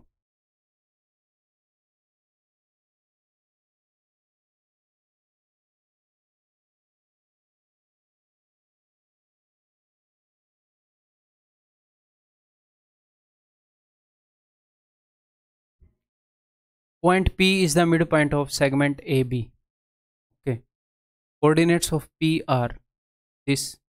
देखो ये एक लाइन सेगमेंट है, तो P के कोऑर्डिनेट्स हैं 3 और 1, ये AB है। B के कोऑर्डिनेट हैं 5 और -4। ये पूछ रहा है A के कोऑर्डिनेट्स क्या होंगे। देखो आपको एक बात पता है क्या, कि पॉइंट P मिड पॉइंट है तो इसके जो कोऑर्डिनेट होते हैं वो दोनों की एवरेज होते हैं। इधर का x कोऑर्डिनेट और इधर के x कोऑर्डिनेट की एवरेज होते हैं। यानी कि इसकी और इसकी एवरेज अगर 3 है तो इनका सम क्या होएगा? दो चीज़ों की एवरेज 3 है तो सम होएगा 3 दूनी 6। तो ये देखो यहाँ पर एक पॉइंट है और यहाँ पर एक पॉइंट है, उनका सम 6 है तो ये 5 है तो ये 1 हो जाएगा। सम में से इसको घटा दो। ऐसे ही y कोऑर्डिनेट्स की एवरेज अगर 1 है तो सम क्या होएगा? 2। तो सम 2 है, 2 में से इसको घटा दो। या फिर ऐसे सोच लो, यहाँ पर ऐसा क्या लिखूँ कि उसका और इसका सम 2 हो जाए, यानी कि प्लस का 6 माइनस का 4 ये है इसका 6 एक और 6। आपको ऐसे करने की जरूरत नहीं है ना। इनको मैं x और y मानूँ, x + 5/2 = 3, y - 4/2 = 1। ठीक है, क्लियर है? अगर इन दोनों पॉइंट्स की एवरेज अगर 3 है तो सम 6 हो गया है? और अगर एवरेज 1 है तो सम 2 हो गया। उसमें से अगर एक पॉइंट गिवन है, सम में से वो घटा तो दूसरा आ जाएगा। 2 - -4 6 आ जाएगा। ये बताओ।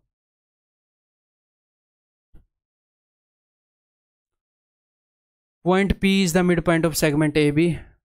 कोऑर्डिनेट्स ऑफ A, अब A के कोऑर्डिनेट है -5 और y। इधर B के कोऑर्डिनेट होंगे, बीच में P के कोऑर्डिनेट होंगे। P जो है वो मिड पॉइंट है। एंड B के कोऑर्डिनेट है x और 3। What is x + y? Point P के कोऑर्डिनेट बता दिए -2 और 5। ठीक है, तो P बिकॉज मिड पॉइंट है तो इसके कोऑर्डिनेट जो हैं बाकी दोनों के कोऑर्डिनेट की एवरेज है। अगर एवरेज -2 है तो सम होएगा -4। मुझे एक बात बताओ, -5 में क्या जोड़ूं कि -4 आ जाए? तो 1 जोड़ोगे, -5 + 1 = -4, x की वैल्यू मिल गई। और अगर एवरेज 5 है y कोऑर्डिनेट्स की तो सम हो गया 10। तो 3 में क्या जोड़ोगे भैया 10 आ जाए? आप बोलोगे सर 7 जोड़ दो, तो बस x + y = 7 और 1 8 जी। Are we ready? ठीक है, समझ में आ गया?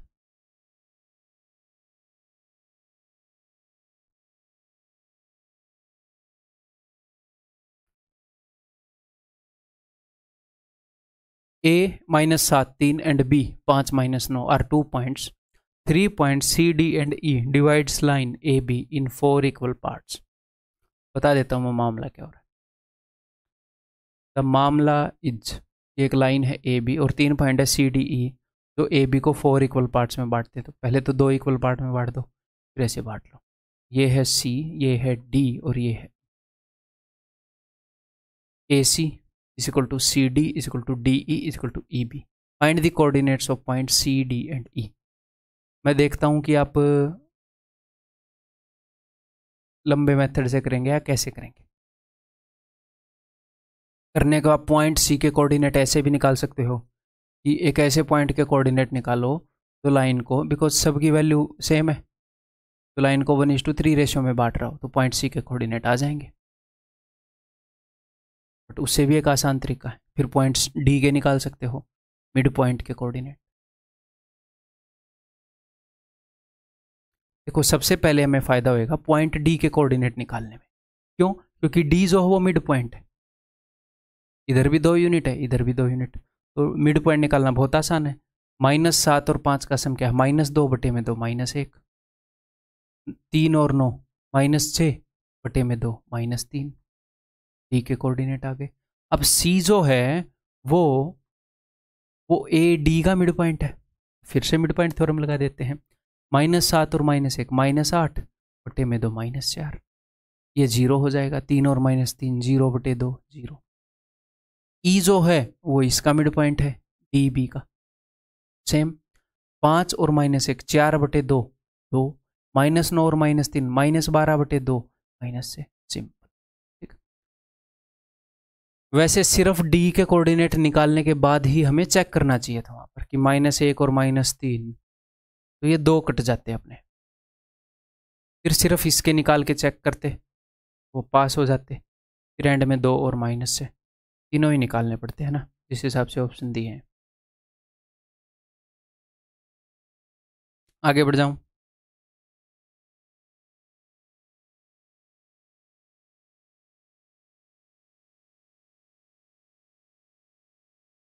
What is the reflection of this point in x axis? X axis में इस पॉइंट की रिफ्लेक्शन क्या है, इसका छोटा तरीका क्या है डिस्कस करेंगे। पहले समझ लें कि ये है क्या। ये है भैया कि एक पॉइंट अपने पास -5 6, -5 और 6 ऐसे इधर मान लो। पहले इस चीज को समझो, ये है क्या? ये एक्स एक्सिस है। एक्स एक्सिस के अंदर इसकी रिफ्लेक्शन बतानी है, इसकी परछाई बतानी है। आप ऐसे मान लो, अगर यहाँ पर शीशा रखा होता तो इस पॉइंट की जो परछाई आएगी यहाँ पर आएगी, वो कौन सा पॉइंट है, ये पूछ रहा है। तो रिफ्लेक्शन में एक बात हमें पता होनी चाहिए। क्या पता होनी चाहिए? सिंपल सी बात है कि शीशे से जिस चीज़ की हमने रिफ्लेक्शन देखनी है वो जितनी दूर है उसकी परछाई भी उतनी ही दूर होती है ना। चीज़ जितनी दूर है उतनी ही दूर शीशे से उसकी परछाई होगी। ये सिंपल सा लॉजिक है। ओके जी, तो इसको आप कैसे कर सकते हो? देखो कि मुझे एक बात बताओ, अगर ये शीशा है तो ये वाली चीज़ यहाँ से इतनी, अभी मैं आपकी बेसिक अंडरस्टैंडिंग चेक कर रहा हूँ, ये वाली चीज़ यहाँ से इतनी दूर है तो यहाँ से भी तो उतनी दूर होएगी। अगर शीशा ऐसे सीधा रखा है तो इसकी परछाई इधर तो नहीं आ जाएगी पॉइंट की, ऐसे तिरछी। शीशे में जब आप परछाई देखते हो तो बिल्कुल सीधी आती है। आप शीशे में खड़े हो, आपकी परछाई ऐसे साइड में दिखी है? शीशा टेढ़ा होने पर मैं बात नहीं कर रहा, सीधा है। आप ऐसे देख रहे हो, बाल आप ऐसे संवारते हो या ऐसे, सीधी आती है परछाई, इसके बिल्कुल सीधी आएगी, ठीक। तो यहाँ से जो डिस्टेंस है और यहाँ से जो डिस्टेंस है वो सेम रहेगा। इस डिस्टेंस को हम क्या बोलते हैं? Horizontal moment. ये एक्स एक्सिस डिनोट करता है। यहाँ का जो एक्स एक्सिस है और यहाँ का एक्स एक्सिस है वो सेम ही रहेगा, -5 एक्स कोऑर्डिनेट यहाँ का और यहाँ का। अब ऐसे देखते हैं, ये अगर यहाँ से 6 यूनिट ऊपर है, 6 यूनिट, तो ये यहाँ से 6 यूनिट नीचे होएगा। तो ये प्लस का 6 है, ये माइनस का 6 है। ठीक, ये मैं आपको अंडरस्टैंडिंग बता रहा हूँ, फिर इसको फास्ट भी कर लेंगे।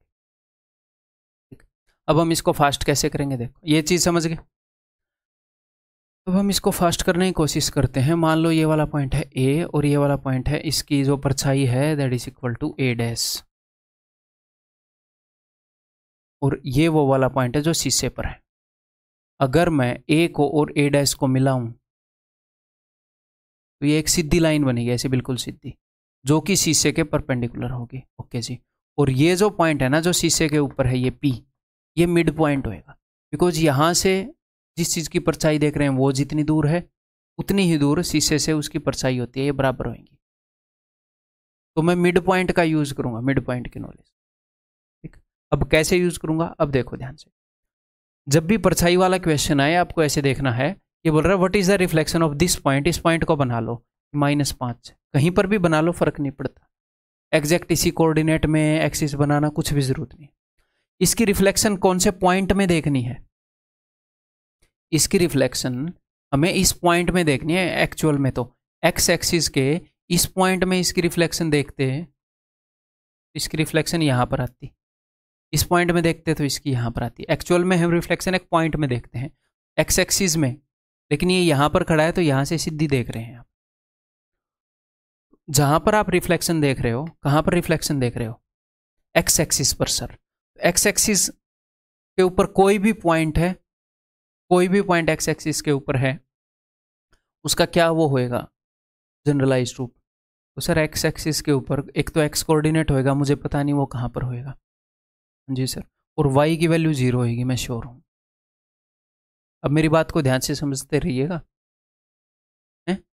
तो इस पॉइंट की यहाँ पर परछाई देखनी है और ये मान लो उत्तर है, ये अपनी परछाई है, ये ए है, ये ए डैश है, ठीक है।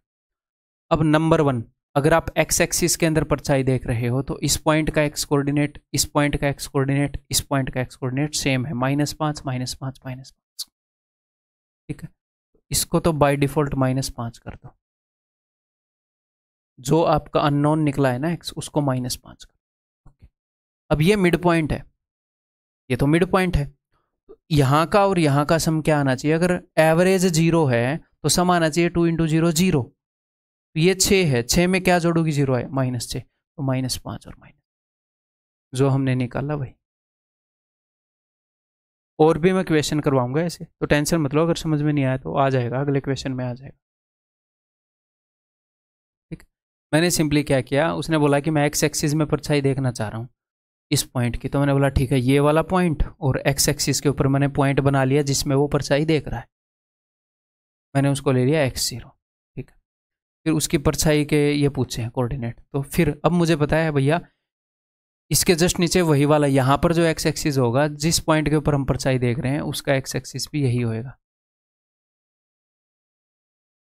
बट उस वक्त आपको टेंशन नहीं लेनी, x0 लिख लो।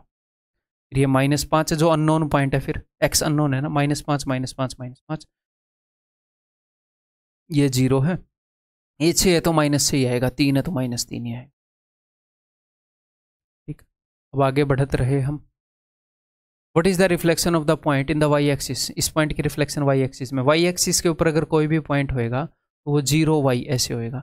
तो मुझे इस पॉइंट की रिफ्लेक्शन चाहिए 2 - 3.5 की, इस पॉइंट में, कौन से पॉइंट में? 0 y में क्या रिफ्लेक्शन? तो देखो भैया ये y है ना, ये तीनों जगह सेम ही रहेगा y कोऑर्डिनेट, यहाँ पर भी -3.5, यहाँ पर भी और यहाँ पर भी। ये अगर 2 है तो इस पॉइंट का x कोऑर्डिनेट और इस पॉइंट के x कोऑर्डिनेट की, अगर आपको परछाई x एक्सिस और y एक्सिस में देखने को बोली है, कई बार वो ऐसे बोल देता है इस लाइन के अंदर बताओ y = 2, y = 1। तो जब उसने एक्सिस में बोली है तो सिंपली साइन बदल दिया करो, 2 का -3 आ जाएगा, ठीक। आप ऐसे भी कर सकते हो कि उसने y एक्सिस में परछाई बोली है, तो जिसमें भी उसने परछाई बोली है, y एक्सिस में परछाई बोली है, तो y कोऑर्डिनेट सेम रहेगा, x का साइन बदल दो। बट ये मैं रटवाता क्यों नहीं हूँ, 3 दिन के बाद ये आपके दिमाग में भी नहीं रहेगी, लेकिन जो मैं अंडरस्टैंडिंग दे रहा हूँ ये रहेगी। चीज़ें क्या रटवानी हैं क्या नहीं है, उन चीज़ों के ऊपर मैं ध्यान देता हूँ। तो कल को आपको कोई यूट्यूब का शॉर्ट दिख जाए कि वाई एक्सिस में कैसे परछाई देखें, वाई एक्सिस में पूछ रहे हैं तो वाई का कोऑर्डिनेट रहेगा सेम, एक्स का साइन बदल दो, बट वो थोड़ी देर ही याद रहेगा। एग्जाम में उसी का सेम रखना था, एक्सिस वाले का सेम रखना, दूसरा ऐसे करोगे इतनी देर में निकल आएगा। तो जो चीज़ें वाकई में याद करने की है ना, और जो नुकसान नहीं पहुँचाएंगे याद करने से, एक्स्ट्रा बर्डन भी क्रिएट कर देती हैं याद रखने से, और कई बार सिली मिस्टेक करवा देती हैं, उन चीज़ों को मैं अवॉइड करूँगा और उसी जितनी फास्ट एफिशिएंट चीज़ आपको बताऊँगा, ठीक। तो the answer is, what is the answer? अच्छा ये 2 था, मैंने -3 क्यों कर दिया, फिर -2 होगा ऑप्शन बी। अब अगर उसने पूछ लिया कि y = 2 पर इसका प्रतिबिंब बताओ, तो देखो इस पॉइंट की रिफ्लेक्शन देखनी है इस पॉइंट के अंदर। अब y = 2 क्या होता है? जहां पर y एक्सिस 2 हो, x की वैल्यू, इस लाइन को हम बोलते हैं y = 2, यानी कि यहां पर x की वैल्यू कुछ भी हो सकती है बट y की वैल्यू 2 है, ठीक है। रिफ्लेक्शन के कोऑर्डिनेट क्या होंगे? तो सिंपली आप ये देखो कि जो अननोन है ये 6x, ये भी 6 है, ये भी 6 है, जो अननोन है वहां पर x, और ये है -1, तो देखो अगर एवरेज इसकी और इसकी, बिकॉज ये मिड पॉइंट है, अगर एवरेज 2 है तो सम 4 होएगा। तो अब मैं -1 में क्या जोड़ूंगी, सम 4 आ जाए तो आप बोलोगे सर 5, 6 और 5 विल बी द उत्तर। तो हमने मिड पॉइंट वाले कंसेप्ट को यूज कर लिया परछाई में। ठीक, क्लियर है? ये एक्चुअल में पॉइंट है, ये इसकी रिफ्लेक्शन है ए डैश। वो बोल रहा है कि इस पॉइंट की reflection y is equal to 1 में, तो कोई दिक्कत नहीं है। तो y की वैल्यू तो हमें पता है 1 है, x की तो बहुत सारी वैल्यू होंगी इस पॉइंट में। y की वैल्यू 1 है, x की बहुत सारी वैल्यू होंगी, और इस पॉइंट की रिफ्लेक्शन बतानी है। तो ये इसकी रिफ्लेक्शन है, तो बताओ उसके कोऑर्डिनेट। तो भैया x यहाँ पर 4 है, यहाँ पर 4 है, तो यहाँ पर भी 4 रहेगी। ठीक है, तो ऐसे ऑप्शन है ना।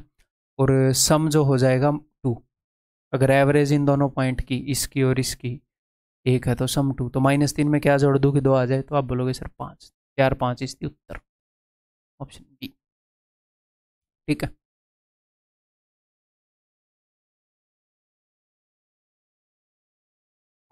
नो नीड इतने सारे क्वेश्चन करने की, HW है, खुद कर लो, मैं आगे बढ़ रहा हूँ। इस पॉइंट की ओरिजिन में क्या रिफ्लेक्शन होगी? जब किसी भी पॉइंट की ओरिजिन में रिफ्लेक्शन पूछी जाए तो सिंपली उसके दोनों के साइन बदल दो। 3 और -5 है तो -3 और 5। अगर ये याद रहे तो ठीक है, अदरवाइज देखो इस पॉइंट की रिफ्लेक्शन पूछी है, ओरिजिन पे पूछी है इस पॉइंट के ऊपर, तो सिंपल सी बात है भैया, क्या करोगे आप? ये मिड पॉइंट होएगा, तो अगर एवरेज 0 है तो सम भी 0 होएगा। तो 3 में क्या जोड़ोगी 0 आए, वही साइन पलट के लिखोगे। समझ में आ गया ना मैं साइन पलटने क्यों बोल रहा था? एवरेज 0 है तो सम भी 0 होएगा। तो -5 में क्या जोड़ोगी 0 आए 5, -3 और 5 इसकी उत्तर। ठीक है, तो अब कल को एग्जामिनर ऐसे बोल दे कि एक पॉइंट है 8 3, उसकी एक दूसरा पॉइंट है 4 -5, उसमें उसकी रिफ्लेक्शन दिखेगी, बताओ बताओ। तो बता दो, कोई दिक्कत नहीं है। पहले तो उसको बोलो कि 2 बार बताओ बताओ क्यों कर रहा है, फिर आंसर बता दो। तो ये मिड पॉइंट है। ठीक है, तो अगर एवरेज 4 है तो सम 8 होएगा। 8 में क्या जोड़ोगे, 8 है सर 0। एवरेज -5 है तो सम -10 होएगा। 3 में क्या जोड़ोगे, -10 आए सर -13, खत्म। 0 -13 रिफ्लेक्शन हो जाएगी। आर भी ओके, आगे बढ़ जाए। नेक्स्ट है जी एक्सटर्नल डिवीजन। एक्सटर्नल डिवीजन करेंगे अब हम।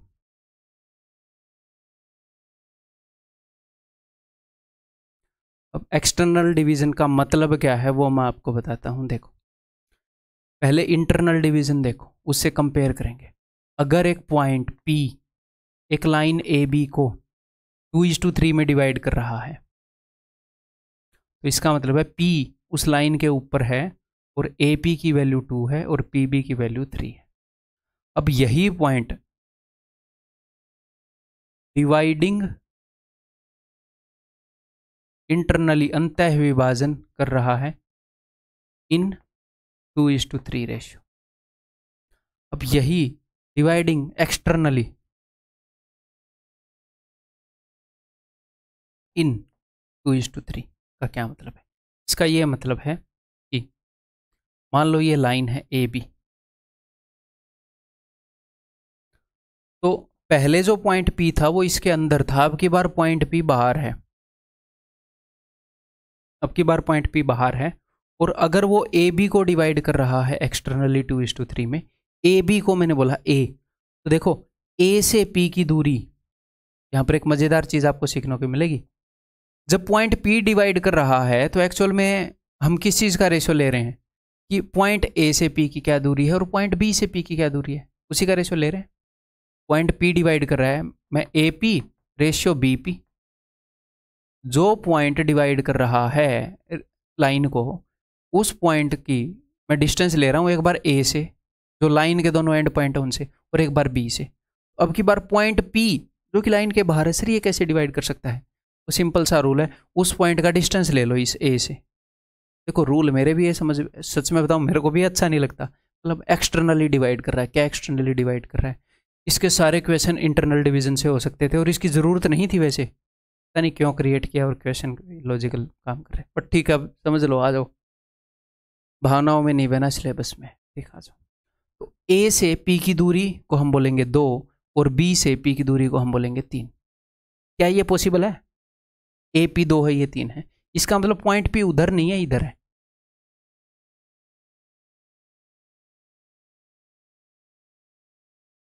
पॉइंट पी अगर ए बी को डिवाइड कर रहा है 2:3 में, तो ए बी को डिवाइड कर रहा है ए बी, तो ए से उस पॉइंट की दूरी 2 है,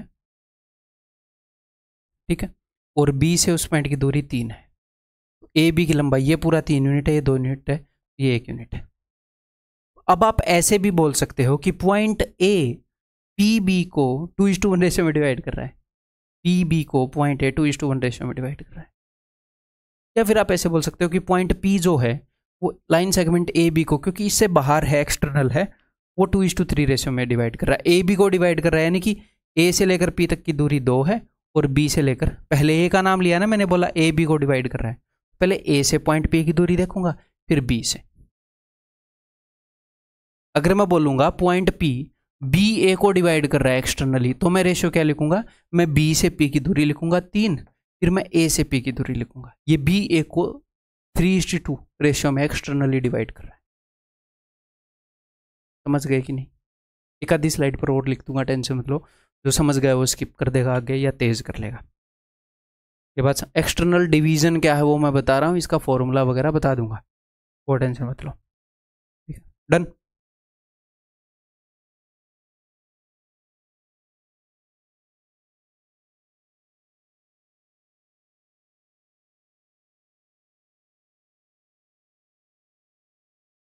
ठीक है भाई,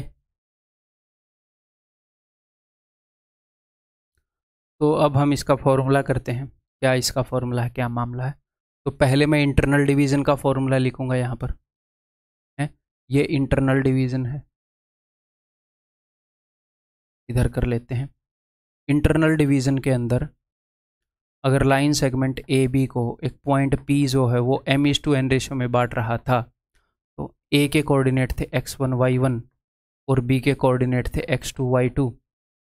इसके x कोऑर्डिनेट की वैल्यू थी m×x2, इधर वाले टुकड़े को उधर वाले x कोऑर्डिनेट से, इधर वाले टुकड़े को इधर वाले, इस टुकड़े का जो रेशियो को डिनोट करता है इसको उधर वाले x कोऑर्डिनेट से, बटे में m+n, और ऐसे ही y इज इक्वल टू इसको उधर वाले से nx2 सॉरी mx2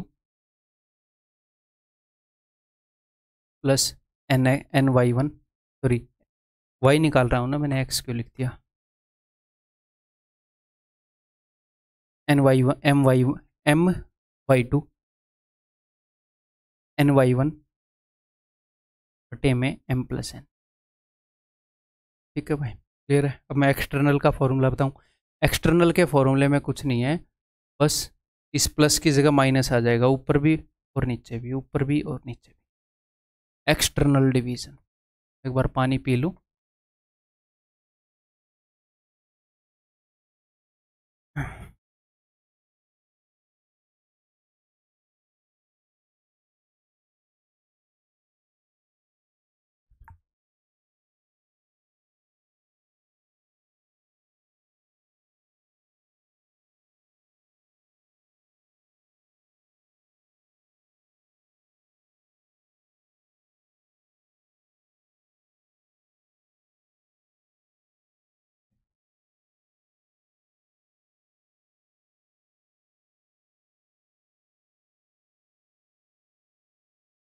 ये लाइन सेगमेंट है ए बी, इसके कोऑर्डिनेट हैं x1 y1, इसके कोऑर्डिनेट हैं x2 y2। एक पॉइंट P है, ऑफ कोर्स लाइन से बाहर है, इसके कोऑर्डिनेट निकालने का फॉर्मूला है ना, P के ही तो कोऑर्डिनेट हैं x और y।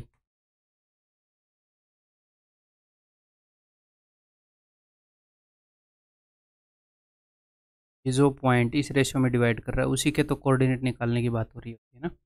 तो P के जो कोऑर्डिनेट है वो है एक्स वाई।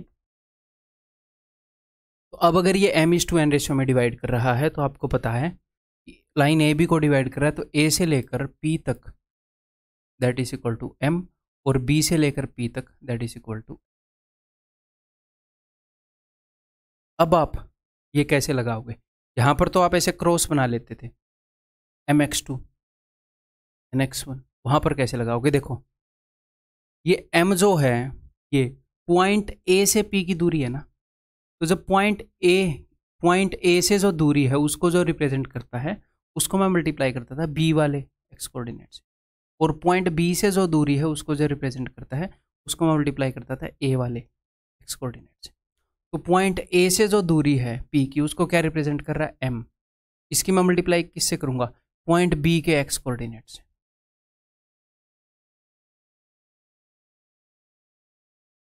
फॉर्मूला सेम रहेगा, बस प्लस की जगह माइनस होगा। मैं रिलेट करके इसलिए बता रहा हूँ ताकि आपको याद रहे। तो पॉइंट ए से जो इसकी दूरी है पी की एम, उसको मैं रिप्रेजेंट करूँ, उसको मैं मल्टीप्लाई करूंगा, क्योंकि एग्जाम में ये एम और एन नहीं आएंगे ना, ये 2:3 5:7 कुछ भी न्यूमेरिकल आएंगे, इसलिए ये अंडरस्टैंडिंग जरूरी है कि ए से जो दूरी है उसको बी वाले के एक्स कोऑर्डिनेट से, तो mx2 माइनस एन, बी से पी की दूरी है ना nx1 बटे में m माइनस एन, ऐसे ही y की वैल्यू my2 ny1 बटे में m माइनस एन। इसमें भी अंडरस्टैंडिंग जो मैंने आपको बताई थी रेशियो वाली वो सेम ही लागू होती है। अगर ये 3:2 है तो ये 1:2 हो जाएगा, पॉइंट भी उसमें डिवाइड कर रहा है, बट ज़रूरत नहीं है, ये फॉर्मूला याद कर लो, मोर देन एनफ। इसके क्वेश्चन करने हैं तो चलिए बताया जाए। 2 क्वेश्चन करवा रहा हूँ मैं यहाँ पर एक ही क्वेश्चन में। 4 points A and B, find the coordinates of the point which divide AB externally in this ratio। ठीक है, तो अगर ए बी को एक्सटर्नली इस रेशियो में कोई पॉइंट डिवाइड कर रहा है, तो मैं ए को सोल्व कर रहा हूँ, मैं पहले बिना डायग्राम बनाए हम सोल्व कर सकते हैं। तो वो ए बी को डिवाइड कर रहा है 1:3 रेशियो में। ए बी, ए के कोरस्पॉन्डिंग 1 है, बी के कोरस्पॉन्डिंग 3 है ना। तो 1:2 एक्स कोऑर्डिनेट क्या हो जाएगा? ए के रिलेशन में जो डिस्टेंस है वो 1 है, 1:2 2 है, या फिर मैं इसको लिख दूँ आपकी अंडरस्टैंडिंग के लिए, मैं बोल रहा हूँ यार उतना आप समझ ही जाओगे। 1:2 से 2 आया, 1:2 माइनस 3 एक्स कोऑर्डिनेट इधर वाला, 1:2 3 ये वाला एक्स कोऑर्डिनेट, 3×2 माइनस का 6 आना था, लेकिन माइनस होता है फॉर्मूले के बीच में, तो माइनस माइनस को मैं प्लस कर दूंगा, +6 बटे में 1 - 3 -2, m माइनस एन भी होता है ना, 1 - 3, ये क्या हो जाएगा? 6 और 2 8/2 माइनस का 4, और y कोऑर्डिनेट क्या हो जाएगा भाई? 1 उधर वाला y कोऑर्डिनेट -1, 3 इधर वाला a का y कोऑर्डिनेट, इन तीनों, और ये माइनस का आएगा, और नीचे -2, तो -10 बटे में -2 5, तो पहले वाला आ गया जी -4 और 5, तो कट गए हैं। अब बी वाला सोल्व कर, उस पॉइंट के कोऑर्डिनेट जो 3:1 रेशियो में बांट रहा है, तो ठीक है भाई, कोई नहीं 3 × 2 6 माइनस 3 × 2, फिर इधर 1 से इधर वाला एक्स कोऑर्डिनेट 1 × 2, माइनस का 2 आएगा, माइनस माइनस प्लस, डिवाइडेड 3 - 1 2, 6 और 2 8/2 4, ये हो गया उत्तर। y कोऑर्डिनेट निकालने की ज़रूरत ही नहीं है, देखो -4 और 4, ठीक है, फिर भी निकाल लेते हैं। y 3 × उधर वाला y कोऑर्डिनेट -3, 1 × इधर वाला y कोऑर्डिनेट -3 लिखोगे, बटे में 3 - 1 2, तो -6/2 -3। ठीक है, क्लियर है? इसमें तो फॉर्मूला ही यूज़ करना है और कुछ नहीं करना, डायरेक्टली फॉर्मूला बेस्ड क्वेश्चन आएंगे। Find the coordinates of the point which divide the join of these points externally in ratio 5:3। कोई फॉर्मूला लगाओगे? HW कर देते हैं जी, ठीक। Next, point A divides line B C in certain ratio, ठीक है जी। Find the value of Y if the code, if आएगा ये, find the value of Y if the coordinates of B and C are this and this, not a big deal। ई के coordinate हैं ये, ई के coordinate हैं 2:-1, ए के coordinate हैं ये, ठीक है। तो नंबर 1 हम ये कर सकते हैं, देखो ध्यान से, इसको हम अंडरस्टैंडिंग के बेस पर भी कर सकते हैं। जो अंडरस्टैंडिंग मैंने आपको बताई थी वो ये नहीं है कि इंटरनल डिवीजन पर ही लगेगी, वो सिंपली किन्हीं भी 3 पॉइंट पर लग जाएगी जो कोलिनियर हैं। अगर एक पॉइंट एक्सटर्नली डिवाइड कर रहा है तो वो भी इसी लाइन के ऊपर है, किन्हीं भी 3 पॉइंट के ऊपर लग जाएगी वो। उससे करने की कोशिश करते हैं इसको, है ना, वो ईजी रहेगा। तो अब आपने ये देखना है कि पॉइंट ए जो डिवाइड करता है एक्सटर्नली बी सी को, वो इधर से भी डिवाइड कर सकता है, इधर से भी डिवाइड कर सकता है, कहीं से भी डिवाइड कर सकता है। तो कैसे पता चलेगा सर कहाँ है? ये -4 देखकर, एक्स या वाई कोऑर्डिनेट कोई भी एक देखकर। देखो एक्स कोऑर्डिनेट यहाँ पर क्या है 3, यहाँ पर क्या है 2, इधर की तरफ एक्स कोऑर्डिनेट घट रहा है, तो अगर 2 से छोटा है तो इधर आएगा, अगर वो 3 से बड़ा है तो इधर आएगा। वो -4 है तो कहीं ना कहीं पॉइंट ए यहाँ पर होएगा, इधर होएगा -4 एंड वाई। ठीक है, क्या पूछ रहे हैं इन्होंने? वाई की वैल्यू पूछी है। इसको आप अंडरस्टैंडिंग के बेस पर भी बता सकते हो। कैसे? देखो सिर्फ एक्स कोऑर्डिनेट को देखो, ये वाला गैप कितना है, तो एक स्ट्रेट लाइन के ऊपर ही पॉइंट ना। तो जो मैंने आपको अंडरस्टैंडिंग बताई है वो स्ट्रेट लाइन के ऊपर चाहे 3 पॉइंट हो, 4 पॉइंट हो, 5, सबके ऊपर वो लागू हो जाएगी। ठीक है, तो इसके इधर गैप है 3 और 2 में 1 का, 2 और 4 में जो गैप है दैट इज इक्वल टू, ये माइनस का 4 है, ये 2 है, 6 का। इनके बीच में जो गैप होगा यहाँ पर गैप 6 गुना है, गैप्स का रेशियो 1:6 है। तो वाई कोऑर्डिनेट के गैप को देख लेंगे फिर हम। तो -4 और -1 में कितने का गैप है जी? 3 का। तो इधर गैप 6 गुना है, तो इधर गैप 18 का होएगा फॉर श्योर, 3 6 के 18। और अब उधर घट रहा है, बढ़ रहा है मामला, वो देखते हैं। ये -4 से -1 हो गया, बढ़ रही है वैल्यू। -1 बड़ा होता है ना, नंबर भले ही छोटा हो लेकिन नेगेटिव है तो -1 बड़ा है। तो ये 3 बड़ा हो गया तो ये 18 बड़ा होगा, इसमें 18 जोड़ दो, ये 17 हो जाएगा। ठीक, क्लियर है सर? अगर फॉर्मूले से करते तो, फॉर्मूले से अगर करते हैं तो जो पॉइंट, ध्यान से मेरी बात को सुन लीजिएगा, जो पॉइंट इस एक, ये तो आपको पहले ही देखना पड़ेगा कि पॉइंट ए कहाँ पर है, ये देखना पड़ेगा या नहीं? नहीं, ये भी देखने की जरूरत नहीं है, पॉइंट ए कहाँ पर है, फॉर्मूले से करोगे तो। ठीक है, तो जो पॉइंट इस लाइन को, फॉर्मूले से मैं करवा ही देता हूँ, जो पॉइंट इस लाइन को एक्सटर्नली किसी रेशियो में डिवाइड कर रहा है, उसके एक कोऑर्डिनेट की वैल्यू हमें पता है, इसकी एक्स कोऑर्डिनेट की, उसकी वैल्यू हम कैसे निकालते हैं? मान लो पॉइंट ए का डिस्टेंस बी से है m और पॉइंट ए का डिस्टेंस सी से है n। ठीक है, तो this is equal two point A से जो डिस्टेंस है m, पॉइंट बी का जो डिस्टेंस है m, और पॉइंट सी का एक्स कोऑर्डिनेट mx2। एक बार फिर से बताता हूँ, पॉइंट बी से उस पॉइंट का मैं डिस्टेंस देख रहा हूँ जो एक्सटर्नली डिवाइड कर रहा है। तो पॉइंट बी से अगर डिस्टेंस, अगर पॉइंट बी से डिस्टेंस m है तो पॉइंट सी के एक्स कोऑर्डिनेट के साथ मल्टीप्लाई होएगा m इंटू 2m, माइनस में n पॉइंट सी से उसका डिस्टेंस है, इधर का x coordinate n into 3, minus का 3n, साइन चेंज होता है आपको पता है, और नीचे है m माइनस n, तो इससे m और n की वैल्यू आ जाएगी। क्वेश्चन हो गया बट ऐसे ब्रेनस्टॉर्मिंग करके हम देख रहे हैं। It implies that -4m + 4n is equal to 2m। मैंने भी पहले ऐसे करके देखा नहीं है, तो देखते हैं। 6m, ये 3 इधर आएगा तो 7n। It implies that m/n, n अगर उधर चला गया तो 7:6। तो हमें m और n की वैल्यू मिल गई। m अगर 7 है तो ये 6 है, देखो 6 और 1 7, तो m की वैल्यू 7 आ गई है 6। एक्सटर्नल और इंटरनल डिवीजन सिर्फ इंटरनल डिवीजन की अंडरस्टैंडिंग से भी हो सकते हैं। पता नहीं उन्होंने क्यों नया कंसेप्ट बना के रखा, कोऑर्डिनेट वालों ने, कुछ ना कुछ काम ही होगा तभी बना के रखा होगा, जो मैथमेटिशियंस है वो बनाते हैं। ठीक है, तो अब आपको m और n की वैल्यू मिल गई, आप इधर 7 और 6 रख दोगे। फिर एक बार फिर से फॉर्मूला लगाओगे y के ऊपर कि y is equal to 7 into -1, 6 into -4 and बटे में वही वाला फॉर्मूला और y की वैल्यू।